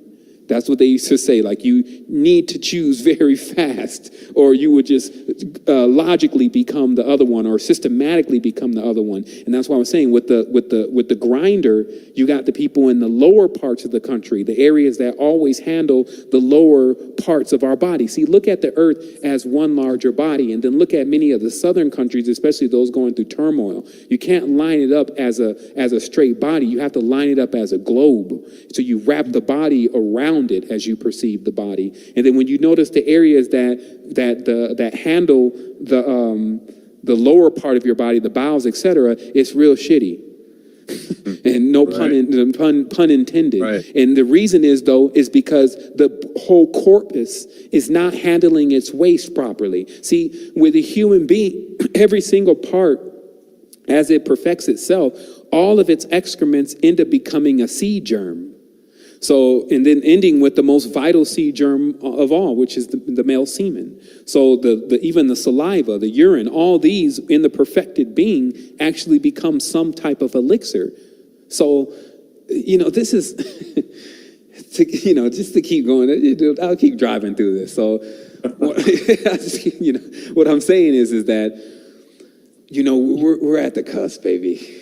Like it's, we got it all here now, and it's just connecting with everybody. And so, I take a moment, just to come, into a bit more balanced frequency and just, talk a little bit about secret energy and really what it's about. We plan to really get launched in January, and it's from what I perceive, the world's first open source spiritual platform. And we've been able to really bring a lot of people together, especially for the last 6 years, and seeing what exactly has been working and what's not working. And, the reality is we definitely need to agree on something. And so what we're going to do is we're going to create a 9-stage curriculum system that corresponds to basically the 7 colors on the spectrum, which you can see when you shine a light into a prism, and then the 2 other colors which constantly remain hidden, which are white and black, and that makes 9 colors. And that takes a person through the entire stage of their progression from the netherworld, which is the best place to start, because you definitely don't want to build a palace on a moat or a palace on top of some sand. So we start there, I'm there. A lot of the teachings are really centered around a person understanding how to cycle their energy, not just staying up in the air all day with whoever's up there. Metatron, I guess, was hanging out there, him and Rail. But basically hanging out in space, and not realizing exactly how you can progress on this physical plane furthering your soul, because the building never stops. So I'll get also into this building that has been built with no hands. See, there's a secret about that, if you were really to get into the sacred space, then man's hand has never touched that area before, never built anything there. And this has always become an anomaly, especially for craftsmen and masons, because they were attempting to build a perfect temple under the constraints of Hiram Abiff. So what's really meant within this metaphor is that inside of an individual, they are constructing this temple, and that temple is being built free of man's hands, because there's no actual pentagrams touching inside. And this is, to make this clear, your hands are the 5 points of the pentagram. And so we build, that's why the pentagram is associated with Thor's hammer. The hammer is also associated with your hand, because your hand is needed to have that hammer, and the hammer is associated with building. So man became synonymous, man and woman. When I say man, I mean all beings made of ma, which is flesh. So that hammer meant having this kind of hand. That's why this hand is very, very, it is the key to everything. That's why they keep saying, well, the hand, mainly the opposable thumb, is the key to all of what human beings are able to accomplish. Yeah, because he can hold a weapon. Like a human being, if not utilized properly, is one of the most dangerous weapons ever. That's why you would have to put it inside of a bubble. People need to think about it like, I guess, forget thinking about it. As you progress through the energetic levels, you'll see what I'm talking about. The energy of the human being becomes so high, if somehow that energy was out of control, we would have even more problems than what we have right now. And then to the chagrin of all these other individuals who say they have some magical power and all this stuff, it probably will push out 2 millivolts best. Meaning some kind of phenomena that is incorporated with phantoms. This is how it works. Think about the lower frequencies like lower end currencies, okay? You come with a British sterling, you could buy up the town. So that's how it is with those energies. So if a person could be on a very low energy and then even broker a contract, because that's really what it is, breaking. You broker a contract with other even more lower life forms to accomplish certain things, but still be able to broker that deal in their energetic level because they're buying in on lower stock. You see what I mean? That's all of how it works. And you don't even find too many people that are able to accomplish that, because still within the human psyche, we have a fear of our predecessor, the daemon. And this is the other thing people are not thinking about. I was just explaining to people how the physical body went through this genetic process. Even all the way past the reptilian, it's been trudging through that and fighting all of those different stages of consciousness and breaking through them. So it's very strong. After it left reptilian, it went to daemon next. That's what all these ancient books say. And the daemon was large, like it was like a rock man. And then after that stage, Rockman they basically said this being was mostly mineral. And there's a consciousness behind minerals because there's a frequency in minerals, right?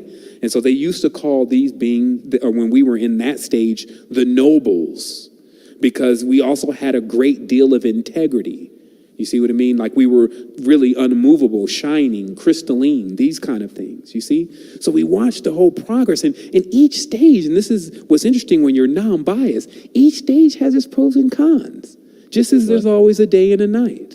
But if you just get tired of the entire dynamic of that whole wave of day and night, and everything in between, that's when you go into that other space. And so what changes these worlds then, Tom, can only be one thing, and that's that other space. So once the knowledge of this comes out, that means it's the time for the opening of the exit to what's known as worlds or words, and getting into these spaces that don't have this level of communication and dividing and cutting in order to progress. You see? And so this is big time. Excuse me. Excuse me there. I did cut off for just a minute because I got a little one. I'm not sure if the mic is catching it, but I got one just demanding right now that they get some attention from mommy. So I'm sure that's going to happen in just a moment, just in case anyone's catching in that background. That's real life, my friend. That's grounding. You definitely, some people say, oh man, how do you, man, I'm extremely grounded, and with more ground, amplification is greater. Like, that's how I used to work with them old stereos we used to put in the car with the big speakers. They were like, where's your amplifier? It's like right there. It's like, man, it's not cranking out like it's supposed to. It's like, oh, you got it grounded to the other side of the battery. You need to tie that thing down to the car. And, Seven, do you think there's a point that we'll get to where we're able to flip that proverbial 100th monkey switch on some level with some concept? Without a doubt, man, it's already happening. I'm pinpointing to you exactly how it happened. That basically one person flew through the envelope. It probably wasn't even me. Even though, there's always a mini game going. I call it the mini game. The mini game is always who gets out first, because then if you get out first, you get more space credits. But serious, like something broke the envelope, and it has something to do with those towers. And once that hole was opened up, some things did come in, but also some things went out, because that's how everything works. And that's why people need to realize that when you see something crazy, that means that there's a large amount of the opposite energy that can be harnessed at that moment. Right. Okay, and I think in that 9/11 period, a lot of that energy was not harnessed the proper way. And so it stayed stored up for a while. And it caused a collective buildup that burst within like 2 years after it. And that caused this, it was like a call. And, in some cases, like for my call, it came through ultraviolet light. And at that point, I had a deja vu that lasted 5 minutes, and it had such an impact on everything about my being. It changed me from there. It literally, I just changed directions in my auric field. And then from that point, I was extremely right-brained. Like, I was hearing my own consciousness explain to me things that were things I couldn't see and nobody else could even know. And so that's when I knew, like, it had gotten, like I talk about it sometimes, I got so crazy, I even beat on the mirror one day because I just knew there was another side, and I was actually hearing what was on the other side, but I just got tired of playing the game. Because what happens is that, I've always been very resilient in my consciousness to find truth, because even when I was in the Christian system, or even in merging into the Gnosticism, there was a lot of experiences that I was having in that environment that if anyone else, I'm assuming, was having those experiences, they would believe that is the absolute truth in the beginning to everything, and just stay there. Been there, done that. Exactly, right? So I've always been one of the person to pass in the cards and say, well, it looks like we didn't get a full house this time. And they're like, what are you talking about? You got a couple of pairs. And it's like, but it's still a couple of pairs. Let's go for the full house. And it's just an all or nothing mentality. And honestly, that's what this thing is really tied into, this whole Zen and zone imbalance. It's all or nothing.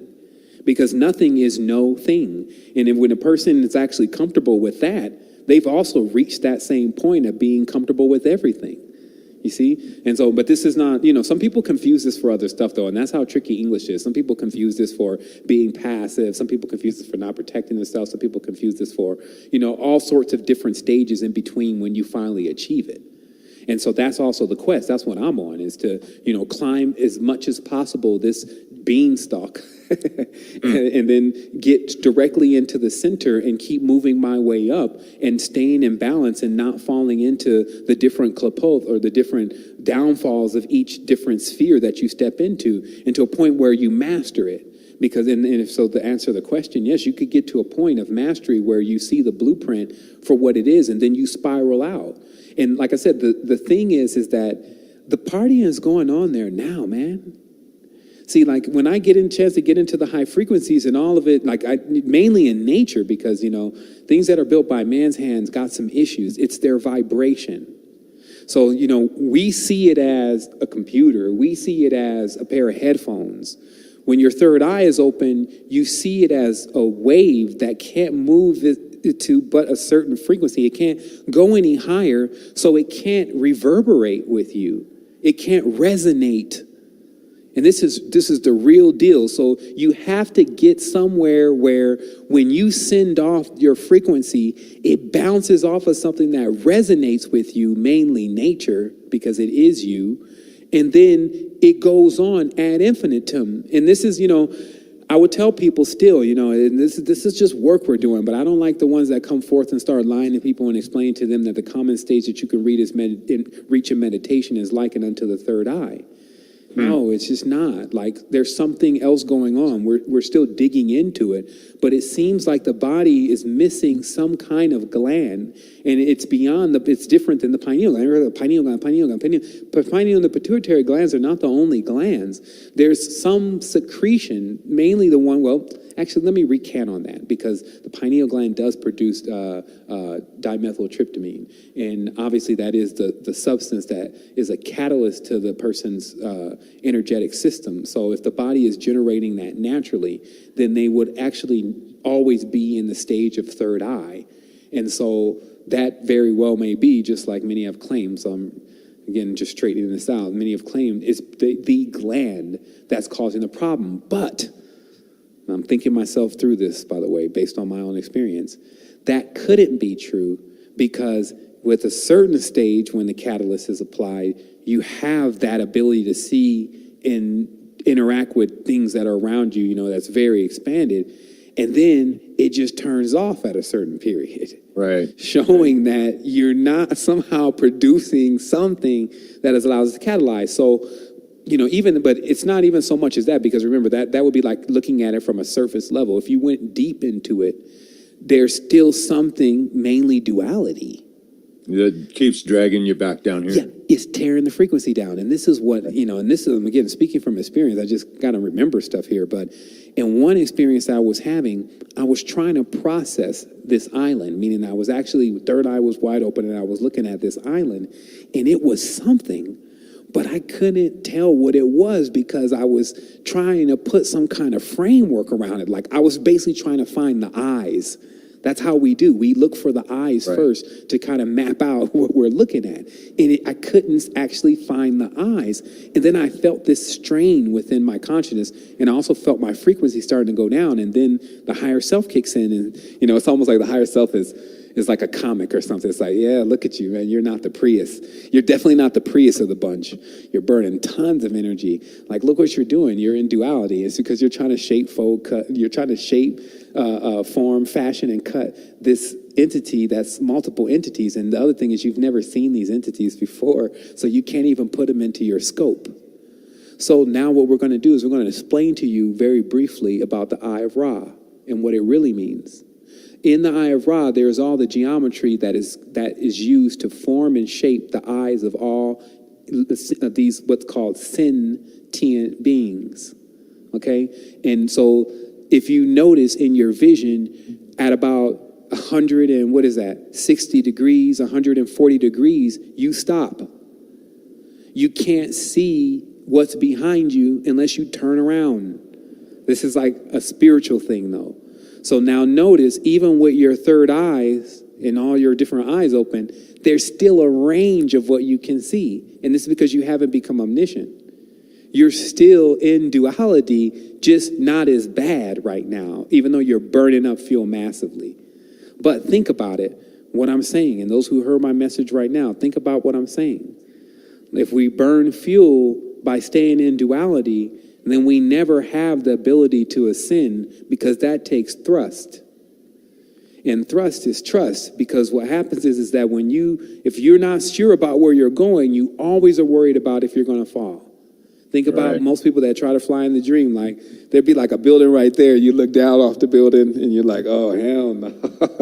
And then, but a real flyer, gets used to taking that leap, and we feel the inertia. Meaning in the dream, you've fallen before, you feel the squiggly, funny feeling in the stomach, right?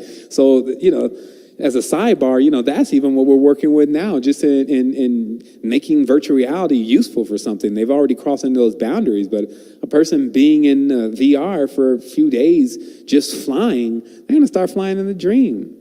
It's much better than staying on the ground. Like, I'm working on getting out of here. I'm working on progressing with this. Like, people that come around me and always tell me, oh, no, stop doing that. Oh, no. We got one of them, and it's not meaning that you do everything, because that's also not a pass at all for that everything that, what did they say, that everything that has a, the saying is basically that thinking that everything that has some kind of rule to it presents the limitation. You see what I mean? Because after a while, there starts to become another all-pervading consciousness that you got to kick out, that basically starts saying, well, shoot, anything that I can't do is a limitation. And what I'm really working towards is no limitation. So This means club, this means whatever I want to do tonight. And the reality is that no, that's not actually whatever you want to do. That's whatever lunacy under the lunar body that you want to do with the lords of the water, aka Jehovah. And that's another thing, and this is, this brings it home. Let me see what time it is, because, I forgot all about this part of the message. It didn't even make it to the notes, so that's how fresh it is. Okay, so this is the conclusion of it, because we're near the end of the conversation. So in this particular program, especially for those who've accepted and adapted some of the Abrahamic template work and traditions, what you're dealing with is Luciferian versus Jehovians. Okay? And before you go and point the finger and blame and judge someone, you should see these energies as inside of the person. The Jehovian fields are water. That's why there's the deluge and all these different things going on. It's all about water. It's all about the flow. It's all about, the warmness and, all of the saturation and, all of the smothering and all of what goes on in that, from positive sphere to the negative sphere. But in the Luciferian fields, which are basically Cain. So, by the way, Jehovians are those of Abel. Luciferians are those of Cain. And the Cain is a smith. So basically a craftsman that deals with fire and heat. And that's why in the story of the Hiram Abiff, that when he looked into the molten sea, he saw his great ancestor Tubal-Cain in the fire. And Tubal-Cain told him, hey, come jump in the fire. And he recognized Tubal-Cain as being his father. See, what they're saying is that same thing you see in Dark Vader is that Cain, who's the king, who's the Khan, who's the Kohen, who's the first priest king, who's still alive, because nothing dies, especially old Deuce. That is always magnified within the king, queen of any of the rulers in the world. It possesses them because it is a certain frequency. So Alexander the Great, the immortal Charlemagne, Constantine, all these individuals were the same sequential being known as the Lord Jehovah, who is basically a water being. And that's why you get the fish and the papacy and the pope hats and the pea, the Lord of the seas and all of these different maritime laws, the dock, birth, vessels on land, courthouses, courtship, aristocracy, wigs. I mean, the whole regalia. You see? So it is all so summed up in the world of Jehovah under the sphere of the dominion of the moon. You see, and that's the city, they call that Sin City. You see? And so then you can span out more. So it's like a galactic adventure. See, that's what I'd rather go on. Like we don't dock the craft and run aground, and this is, that you're getting stuck. You're an adventurer. You know what I mean? If you feel grounded to anything, throw them on the ship. No, I mean, in that serious. It's like, you have to also realize that you are responsible in many tenses to pave this way for, if you love somebody, for them to maybe even get a hint of how you travel down it. So basically the greatest gesture that you could ever give someone is to explore spirituality wherever that takes you. And maybe, just maybe, and I say maybe because there's really no proof, you may be able to do something for another person that still hasn't come to their senses from the other side. But last time I checked, we kept sending them warnings, but they could not perceive it. What am I talking about? If a being has reached another frequency, okay, and then you're not on that frequency, it could be yelling at you, but you're not going to hear it. Right. That's the limitations of the eye, and this is what I was being explained. That's why you see the goat's eye is different, it's sidereal because it's from Uranus. The cat's eye is different because it's a hybrid between a snake and a cat. Obviously, the human eye is circular. And then what these eyes do is they actually create the wavelength. And that is already a hard-coded perceived separation between us and those other entities. And this is what creates basically this multiple layer temple or multiple layer world, that one thing is subsisting off of another. That's what's called the harmony. But this harmony has that keyword harm in it for a reason, just like the universe has that keyword verse in it for a reason. Verse meaning against and fighting. Harm meaning somebody got hit in the face. And that's because the natural nature still of the dualistic planes is two opposing forces interacting with each other, creating friction, which creates actually steam. Because you got the Luciferian forces swearing that they're going to do it all. And then you got the Jehovian forces swearing that they already did it. And then when both of them get together, they just blow off a bunch of steam. So I'm done with that. Just so people know, from me, don't be coming at me with none of the judgmental stuff about these two forces, because I'll explain it continuously, and that may be the best that I'll do in this next segment of the adventure. But I'm definitely not jumping on one of these sides, because I've also watched myself oscillate between those fields as I've worked to achieve the balance. But it's much more easier to say, so somebody says, hey, you want to read this? And I say, so what is it? Give me the ratio. Oh, 60% Luciferian, 40% Jehovian. Okay, I guess I'll go for it. Let me check it out. You see, I'd rather put it into a compressor like that, so that I can sum up all of this spiritual knowledge that's really out here and get to where things really are. You know what I mean? And it's a serious thing, because I need to put some kind of template over it that's making it a lot more simplified than this multiple button, not to say anything about Marco Rodin and Vortex Ahelia and Jane mathematics and, all these numbing numbers, and that's also that side of the consciousness that starts to really break things down so much that we don't even know what it was when it started.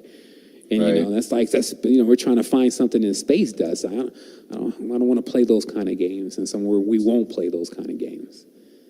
I find that, it's that whole thing, when the student is ready, the teacher appears, right? Yeah, that's what they say. And that's just phase locking into a frequency. I mean, we've talked about it, I guess, a lot tonight, so it kind of solidifies it that when we move up into these other frequencies, something else that's generally non-visible to everything else appears. And this is always not in a spooky way. It could be that when you hear this message, you actually get what's going on, why somebody else is looking at you like, oh my goodness, he's gone crazy. And then on top of that, you're over there thinking, I wonder if they think I'm crazy because he just said that. I get that story. I've lived that story already, because about I guess it's about 4 years ago now, my daughter came up to me and she said, Dad, you're not crazy. And at this point, she's like 27, 28 years old. Her whole lifetime, she's thought, Dad's crazy. He's off into some real weird shit. Yeah.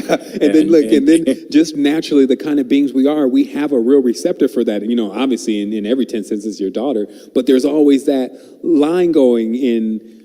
Even when you're even talking and you're doing things, there's a frequency present that actually is the portal of, I think he's crazy. And people need to understand this, that you can isolate yourself from many of these portals, but if you can't do it physically, but if you can't do it in your mind, you haven't gone anywhere. And in fact, generally when you get into that quiet space, that's when it invades. And that's why most people, they stay talking about other people busy in the external reality, because for the moment when they're sitting still, now they're calling it ADHD, but they're just inundated with the mind's, rapid approach at trying to either figure out what they're going to do to have that immediate gratification, but more deeper, the immediate gratification directs connectly, etherically, to where is the energy source we're running out. It's like, I want to feel young, I guess if young is interpreted as this, and that's why you can see that these bodies, and this is, they call this, the soul in love with the animal body. So, because what happens is that you can have so many bodies just running off in different directions. And people need to understand that it gets so replete. You have complex dreams. I mean, even the grass is there. Even the little fissure in the wall, the drop from the sink, the actual calcium that builds up on the side, the dishes. Last time they've been done, you were able to tell. You even see the date on the refrigerator. You see, so the dream is so complex, but what have we gotten here? What have we done? You know, and especially if all of us cannot enjoy it, because we're not saying it's something wrong to create these multiplicit dreams and have your experiences in them. We're just saying that wake up, because that's not the whole thing. And I think that really when you merge these two concepts together, because even inside of ourselves, we got the Luciferian Jehovian battle going on. Even right now, they constantly wage war with one another. That is reflected in the world right now. That's what you see: Luciferians versus Jehovians, and it's not as fun when you're involved. When you're out of it and you're looking at it non-biased, it's very interesting to begin to introspect on, and looking at inside of yourself, because the external world, you can't do anything about that from the outside. At least like what David Icke said then, he said, you're trying to change the hologram from inside the hologram. You need to go where it's being projected from. So, now we get a chance to see, even on a symbolic level, where that projection from our soul, ourselves, the sun, whatever, spraying out this entire dualistic reality of yin and yang, and definitely making us make a choice, or making ourselves make a choice that's supposed to move us into just another part of duality. The ultimate choice is only one thing, coming in unison. The only thing that's in unison, and you see it's in there, the only thing that's in between that is all of our choices and our decisions until we make it to that point, and we call that life, which is a lie. The words are all constructed. The lie is you live and it's evil. Like, the whole thing is really there, and it's just so blunt. Because it's like what I was saying in the beginning of the conversation. You're like, well, no, live doesn't connect to evil. No. Life is not a file. No, you got it all wrong. It's oh no, we didn't throw a rock at his crystal castle over there. you didn't become a devil over there. You really believe that the whole illusion is real, and you're divided. And this, like I said, we can't take it as the Eastern traditions, like the Upanishads are giving it, but it's right there. They're like, yeah, it got real bad. Like Lord Brahm had split himself up into Brahm and Saraswati, and then they had the son Krishna, and they opened up an entire world of war, and they were all fighting each other because Brihaspati left the assembly, and then Hanuman got upset that they killed the villagers and Shana. It's just like, but then some people think this is just fanciful until you read the book about Earth. It's like, and Keisha went over there to Trina's house and shot her, and then went back to the place, and then that ended up causing ripple effects because she didn't go to her job in the morning, and so the other guy that was supposed to come in didn't, and then you see, and then if you're hearing this story like 100 parsecs into the future, you probably say, that sounds like a myth. The Keisha, what kind of name is that? And this is ad infinitum. So this is where I was saying the maturity comes in, because when you step into maturity, you're like, whoa, what's going on here? This is like, what's his name? Jason in the Argonauts, when Jason woke up on the island of the Amazons. And then, but he said, well, he said, how long have I been here? He said, oh, don't worry about it. He said, no, serious, how long have I been here? He said, you've been here for hundreds of years. What? I had a wife. You're thinking she's gone now. But serious, it's like when you start waking up to what's really going on here, it's like, hey, you can't really stay in a duality forever, my child. And I think that's really maybe we've cracked into it then. What duality was, because it's going to be a past tense thing, is when the energy and the level of ability becomes so powerful, you can't handle it.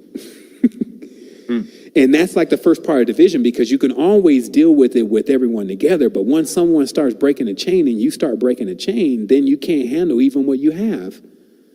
And then so duality is created because you divide the energy. Okay, you take some of it, I'll take other. You go, my son, you take half, and they call that the inheritance, right? You take what I have, and when you get of age, and then it's yours. You see what I mean? So this whole act that we are in is very sacred.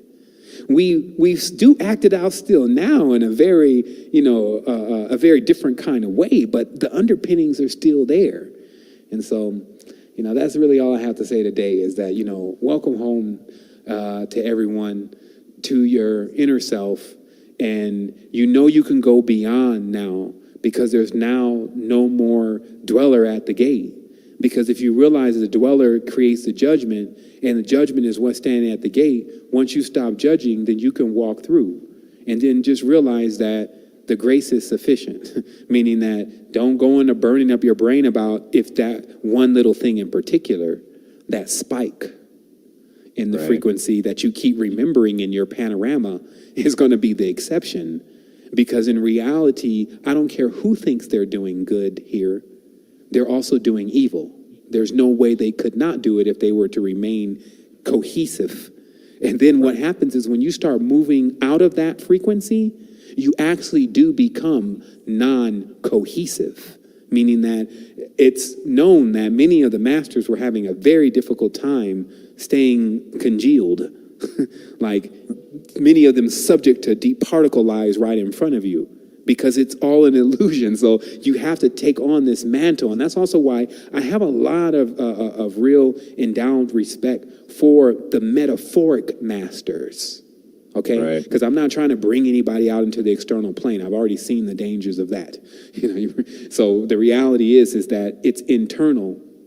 And so, this is, we're on our way, man. I won't say anymore, because I probably could keep going on and then we dive into something else, and you know how that works. That's one of the things I love about you, though, Seven. You get plugged in and look out. Here comes some truth. Yeah, man. But in this case, we did cover some.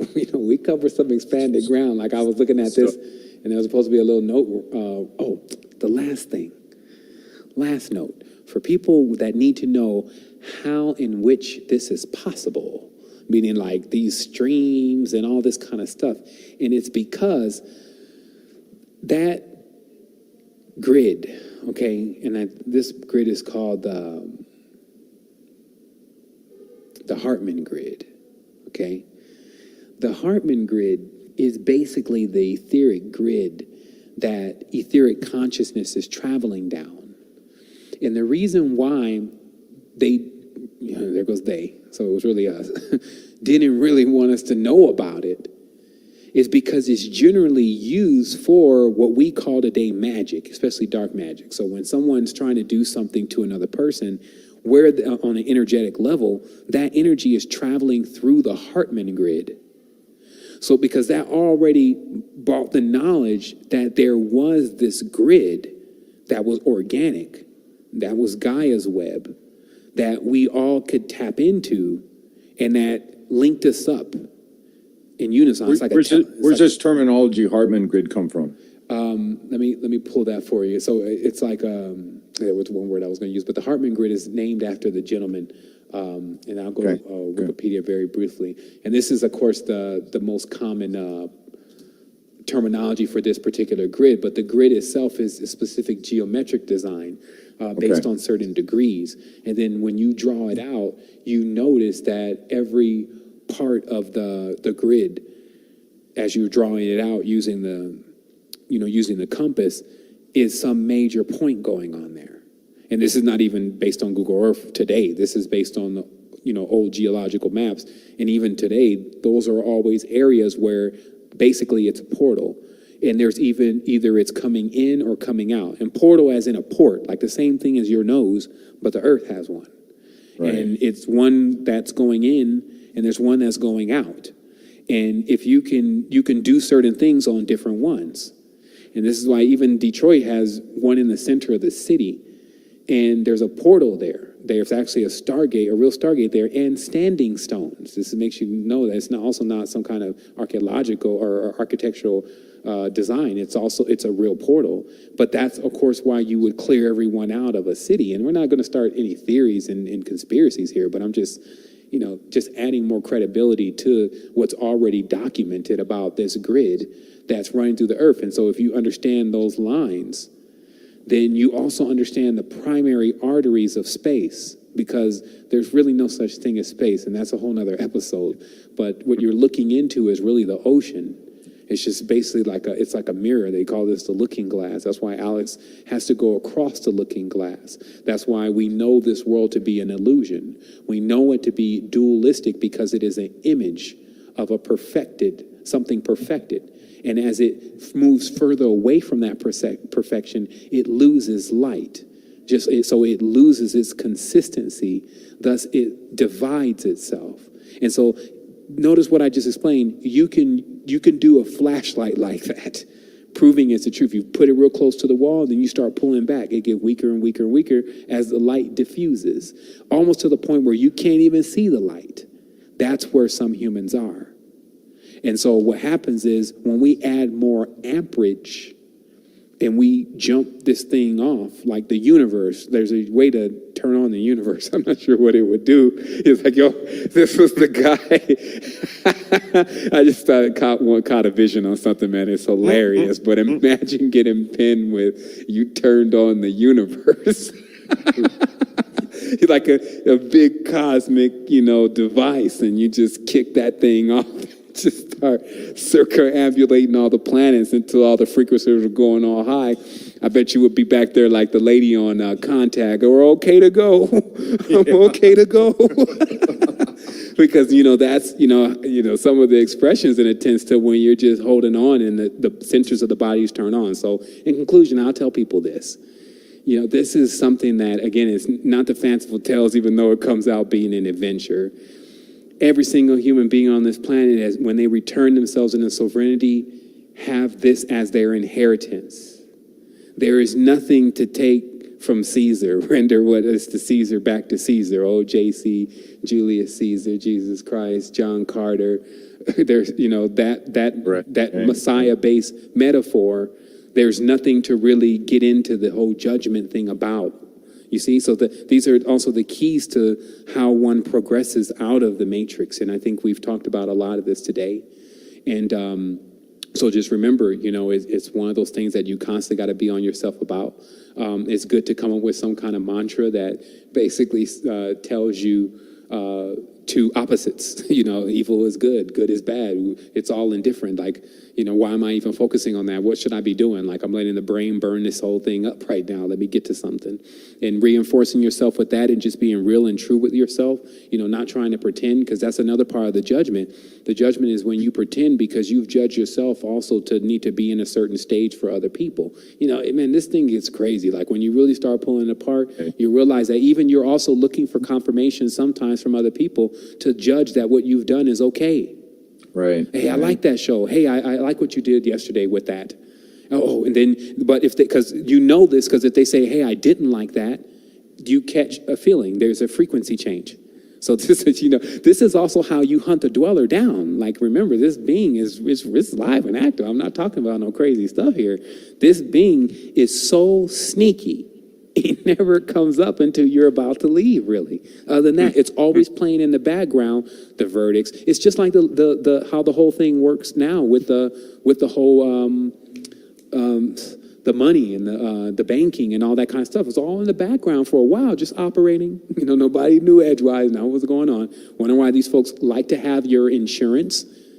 They love to get your insurance. That's the highest pay-per-click on the internet is an insurance ad. Why? Because once you say someone else is basically your insurance, not you, oh man, that's one of the greatest things that you can do to give up your soul. I mean, it's a real deal.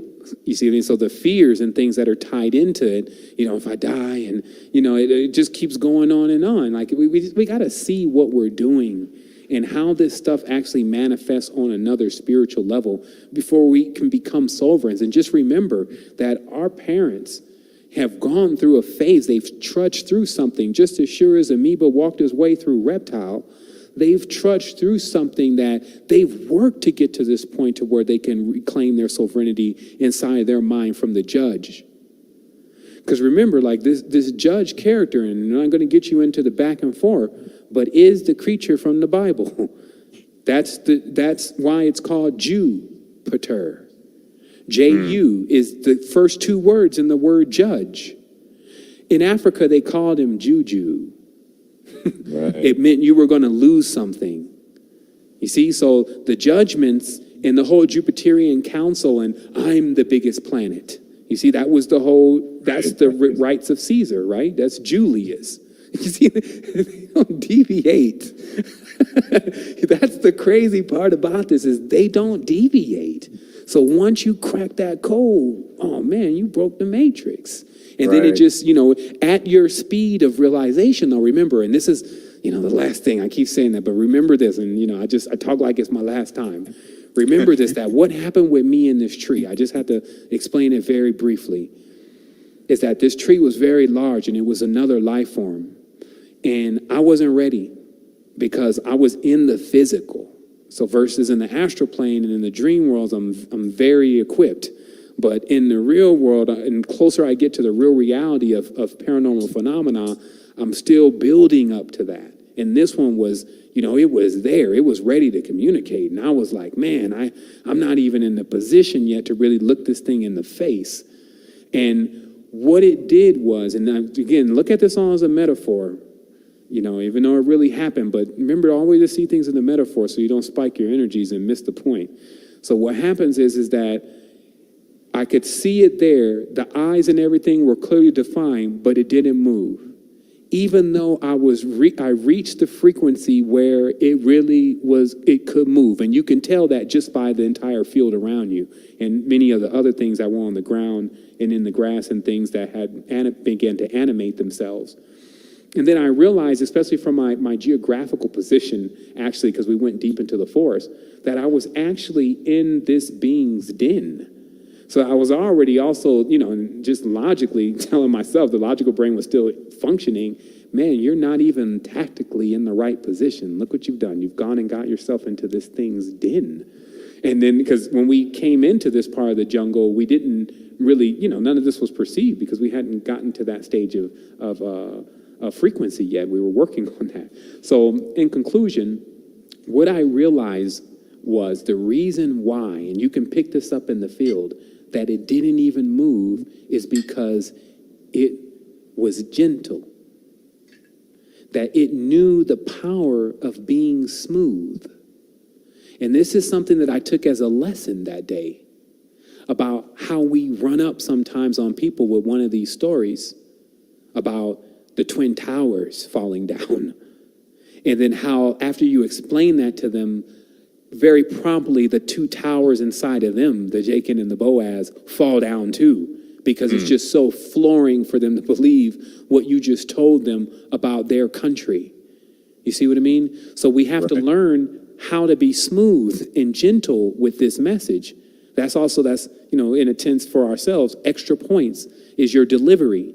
Because if you just want to tell people right as soon as you get off the phone call, and guess what? I told you y'all was incorrect about that whole thing, and let me show you.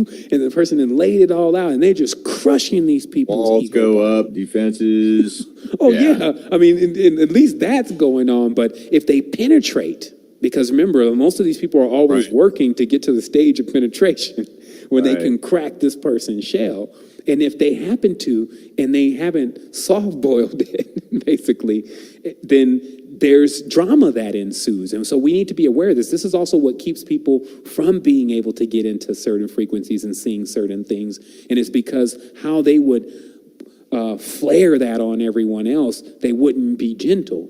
Because, again, with that experience of the tree, what it subconsciously explained is where when you're ready to meet me, holler at me.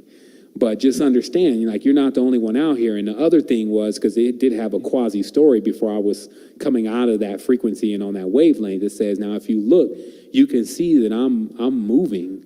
And sure enough, you could see the branches coming out of the ground somewhat like feet. But in our reality, it's just there as a tree with branches coming out of the ground. In the real reality, when the eyes are single, it was a tree on a progressive move. And it said the reason why I'm on the move is because man is building things in this other direction. And sure enough, the direction that it was moving away from, there's a subdivision coming up. So there's a plight with nature.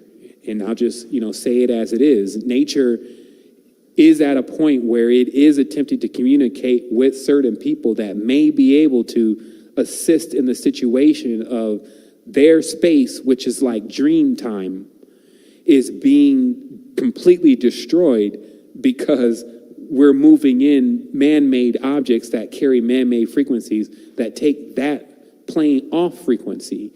And thus, when that's unplugged, that unplugs the Hartman grid, if people want to understand. So the gaps and the breaks in the Hartman grid, or the organic grid that pervades the world that makes us all feel safe, those breaks are in areas where things have been constructed, made by man's hands, that are not resonating the frequency that's necessary to keep that connected. And the way to connect that, to patch that, if you may, that's why the last level is called a bridge builder, or the bridge, is the individual that works like glue in between those spaces in the grid and connects it with their own being. And so that's what we're doing. That's, if you could say, a great work. That's what the great work is to reestablish the organic grid with humans functioning with balanced humans functioning as human orgone, in order to connect that across great distances, to answer the quote unquote prayers that many of the people on the lower vortexes have to the gods, or basically the beings that are above them. And if you really think about it, that's why I say, yes, ye are gods. We talked about that earlier in the conversation. What you could do for another person, if you had some kind of connection to them, and you really had a connection to them, would be amazing, even with the few dollars that you make now. And so this is another important thing to remember, is that we do take this position as being, even if you're American, an American is an emir, an immortal serpent. They weren't playing around when they named this country what it was, because the people that came from it, people need to understand, it's not about getting on the side of one country or another, but the reality is, if a person's in the Western state of consciousness and then they finally wake up, because West is where the sun sets, homie.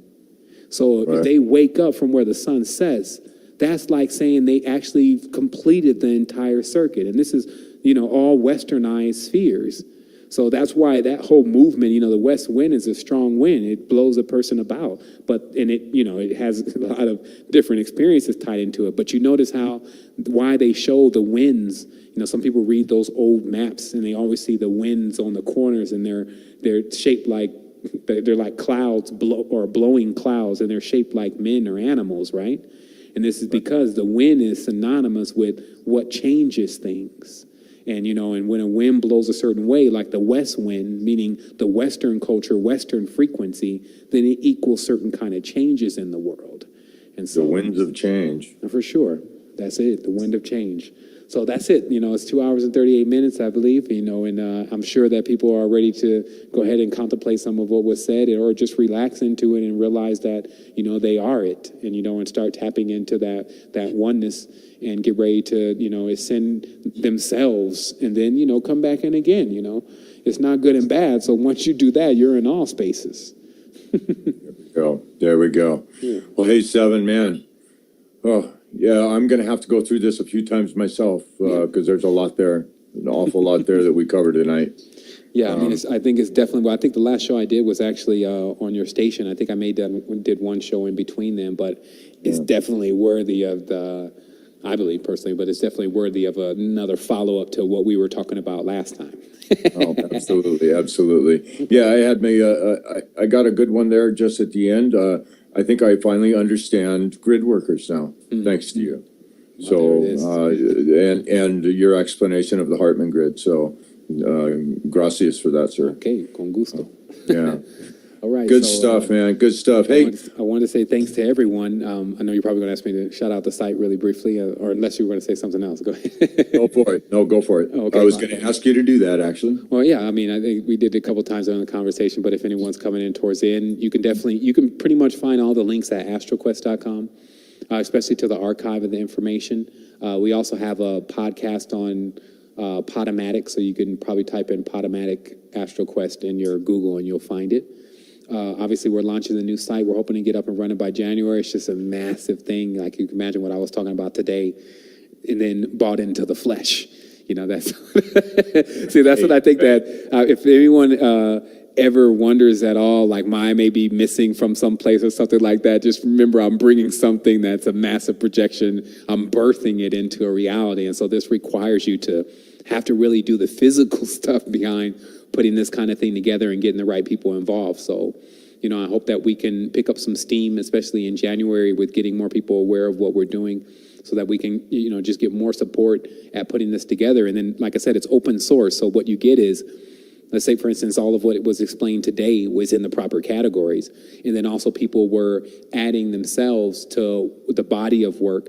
And not only that, actually correcting certain things that weren't bought for the proper way, but just need to be moved around a little bit, and it'll ring truth perfectly.